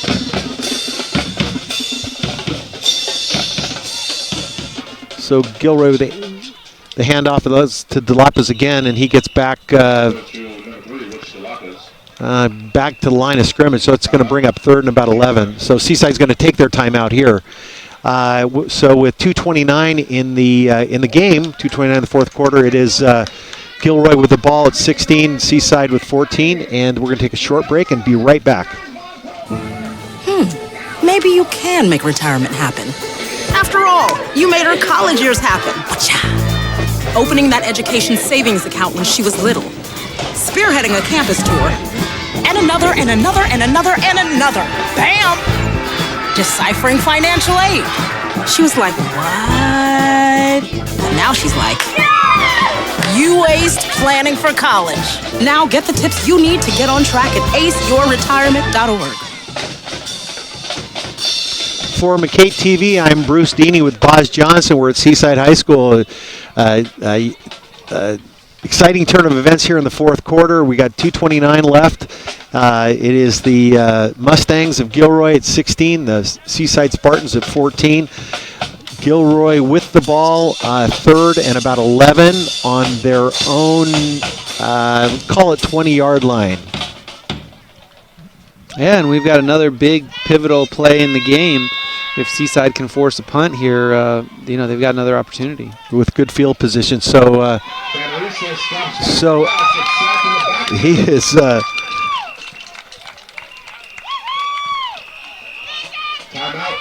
So Seaside takes their final timeout with pretty good field position. So Seaside defense coming up big, had their ears pinned back, and so it looks like Gilroy will be punting from their own about 13-yard line. Yeah, and same story, different play where Seaside's, not fooled with any kind of play action look. They're just right there in Brandon Doyle's face to create the sack and a big negative play, which is huge because they're going to give their offense one more shot at this with 2:20 approximately left in the game. And again, if they can just get into field goal range, they can win this game on a field goal. Sure, the game tonight's game being rebroadcast Sunday at 11 on the CW channel 14. So another chance to watch today's game on Sunday. But looks like we've got Vincent tie back to punt and a little high snap, but he gets off a decent punt. It's going to be fielded there by Nieves, who calls for a fair catch, the safe route. And so Seaside's going to take over with at the Gilroy 45-yard line with 2 minutes and 13 seconds, Coach. Yeah, that's excitement here at the end of the game. And that's a great catch by Nieves because if he lets that hit the ground, that bounces another 20 yards. But because he catches it on the fly, all of a sudden, Seaside has great field position, and they just got to do what they've been doing, which is move the ball into the red zone. They just got to finally capitalize. So 2-minute drill here for Seaside. This is what they practice. Tristan Cortez at quarterback, looking to throw the ball, swings it out, and just on the wrong side of his receiver. Yeah, just looks a little like bit, CJ de Guzman. Just a little bit behind the receiver with the throw, but there was kind of a defender there in the flat he was trying to work around. But no time off the clock, and they just got to get a good play call here and see what they can come up with. So 2nd and 10, little bit more than 2 minutes to go in the fourth quarter. Cortez in the shotgun with Jacob Salinas looking to throw. He's got a receiver downfield and a great catch there by Nieves. So he threaded the needle there, and Nieves coming up big with a beautiful catch. Yeah, Nieves has really had a great game offensively and defensively, and when you need a big play, you go to your big play guys. So 1st and 10 at the 20. So, and that's a give to Salinas, who has met hard there at the line of scrimmage by Dallas Gutierrez, but he picks up about 2.5 yards on there. So Salinas with hard running, it brings up 2nd and about 7.5. Cortez getting a call from the offensive coordinator, looking to throw the ball, rolling to his left. He's got a receiver, and CJ de Guzman gets out of bounds with a first down. Yeah, and they're got something cooking here with 1:25 left in the game. I mean, they're well within field goal range. It's just a matter of, can they punch it in? Seaside looking sharp, which they've done several times tonight. Hopefully they can hold on to the ball here down in the red zone. They've had 3 turnovers in the red zone so far tonight. So it looks like Gilroy's going to take a timeout with about 1:25 in the fourth quarter. It is Gilroy 16, Salinas 14. We're going to take a short break and be right back.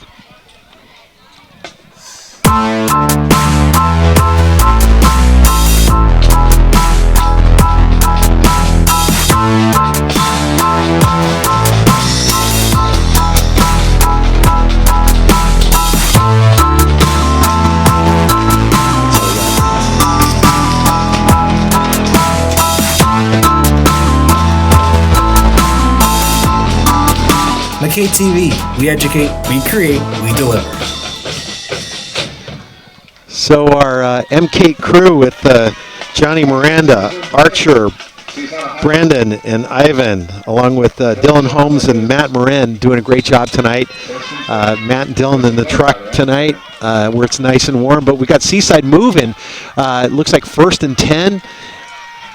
And this is the give to Salinas, who picks up about, looks like he got about maybe 5 yards on that. So second and goal from about the 5 yards. Seaside moving the ball. Yeah, no, the O-line is really pushing the pile. They got to get behind those guys and see if they can finally make something happen here. So Seaside with a little bit of a heavy set. So false start against the Spartans.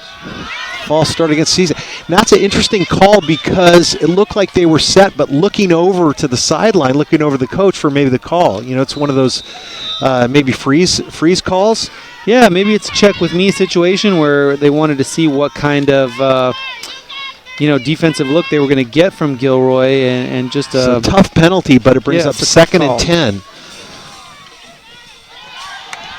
So Cortez looking to throw, rolling, and he looks basically just throws that in the ground. Well, really, probably a wise play. Yeah, a smart play by Cortez, absolutely, because you're well within field goal range, and he's already thrown a pick in the red zone earlier tonight. So learning from his mistakes and not giving the ball away at this crucial time of the game. So Seaside bringing in, looks like they're bringing in Rusty Finona in the backfield. So Finona, as well as Jacob Salinas in the backfield. So third and goal on about the 10-yard line. Seaside barking up the tree here, knocking at the door. So Cortez with the give to Salinas, who powers his way through, and he's in the end zone for a Seaside score. And the crowd is going crazy over here on senior night. So, everybody is super excited. We've got a flag on that play, but it looks to be after the play.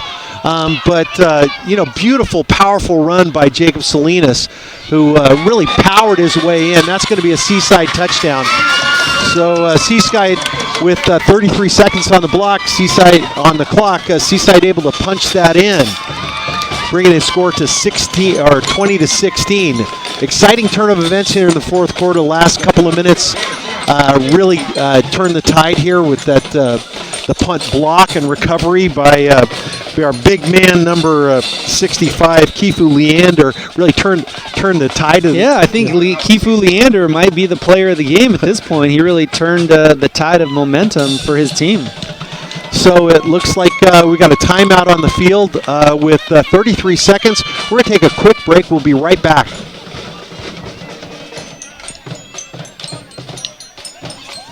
This program on MCAETtv is brought to you in part by the good folks from Technology and Operations at the Monterey County Office of Education, with leadership, support, and service to prepare all students for success. So, Coach, a turn of events here in the fourth quarter. Well, we've done a couple of these games, and this one's been by far the most exciting. We've had a lot of big plays, a lot of unexpected plays, a big man touchdown, and I think the person who's happiest the most is probably the Seaside field goal kicker. He doesn't have to have a pressure field goal with the game on the line because Jacob Salinas just powered it into the end zone. And you got a 4-point differential here, so it'd be nice to make this for Seaside, but it looks like they're going to go for 2.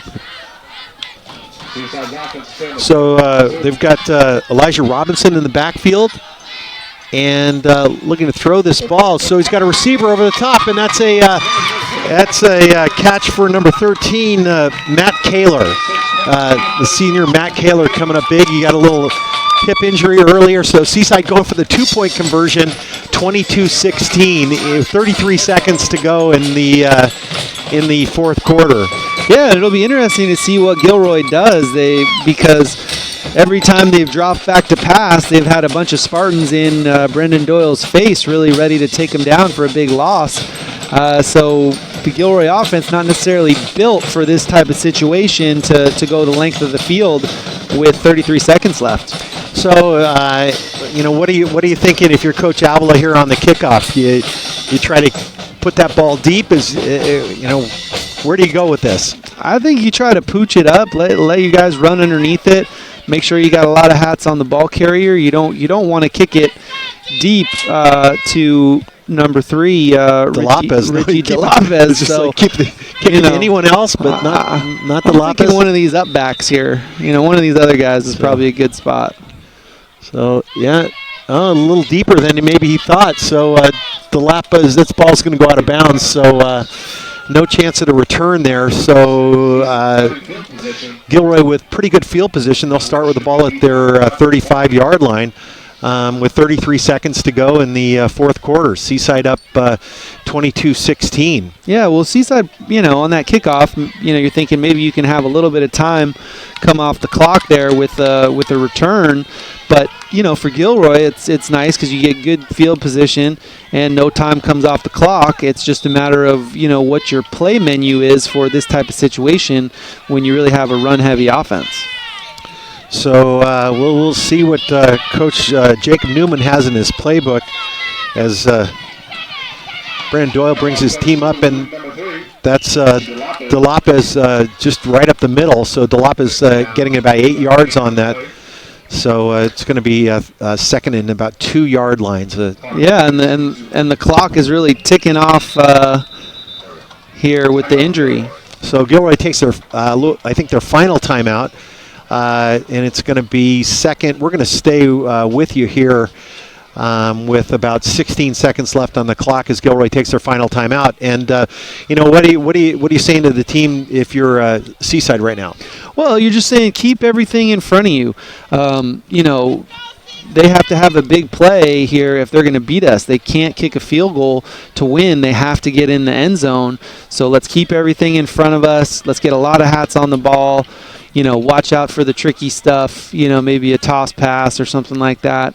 And just try to be mentally strong here at this point in the game to close it out and get your first win of the season. 16 seconds on the clock. Seaside, no quit in this team tonight. They've fought hard and had a couple of, setbacks, a couple of turnovers in the red zone. But we'll see what this Christopher Mustang, or this Gilroy Mustang team has up their sleeve here as Brennan Doyle brings their team out. Doyle looking to throw. He loses footing and is like that sack is secured by Dylan Oliveros. So and the time's ticking off the clock. 4, 3, 2, 1. That's the ball game. So that's a ball game. So Seaside coming up big on their senior night. We're gonna have a final score of Seaside 22, Gilroy 16. So Seaside coming up big, and you got a bunch of happy players on the Seaside squad. Yeah, and we're here in the stands with the Leander family, who I think is super excited because I think their son's got to be the player of the game. Yeah, I think we're sitting between the Salinas family and the Leander family and the band in front of us. So it's been an exciting night and a really exciting turn of events for Seaside High School here tonight. I know Coach Avila is going to be super proud of his team tonight. I'm Bruce Deeney with Boz Johnson from MCAETtv. Next week we will be at Alisal High School and we'll be watching Soledad versus Alisal. Again, this game was going to be rebroadcast on the CW Channel 14 on Sunday. Coach, it was a fun one tonight. Yeah, well, like we said before, we've had a lot of blowouts, but this was finally a really close game, and, a lot of penalties, kind of choppy at times, but way to go for Seaside to really, fight through some adversity and some penalties and come out with their first win of the season on senior night. I mean, you couldn't have scripted it any better. Well, it's a happy night for these Seaside fans and for the football players, and I know it's win or lose. I know Coach Avila just stands with his players all along, but sure is nice to come off the field with an exciting win, especially the way they did that with Kifu Leander coming up big on that semi-blocked punt. Big night for Seaside. not the season that they might have wanted to have at the start of the year, but certainly fun watching these players celebrating their victory tonight. So as we wrap things up from Seaside, California, for MCAETtv, I'm Bruce Deeney with Boz Johnson, and it's been a pleasure. It's been a pleasure coming to you live tonight with MCAETtv, and again, the final score: Seaside 22, Gilroy 16. The preceding program was made possible in part by the Nancy Eccles and Homer Hayward Family Foundation, the Digital Media Foundation, Yellow Brick Road, and the Arts Council for Monterey County. A big thank you from MCAETtv.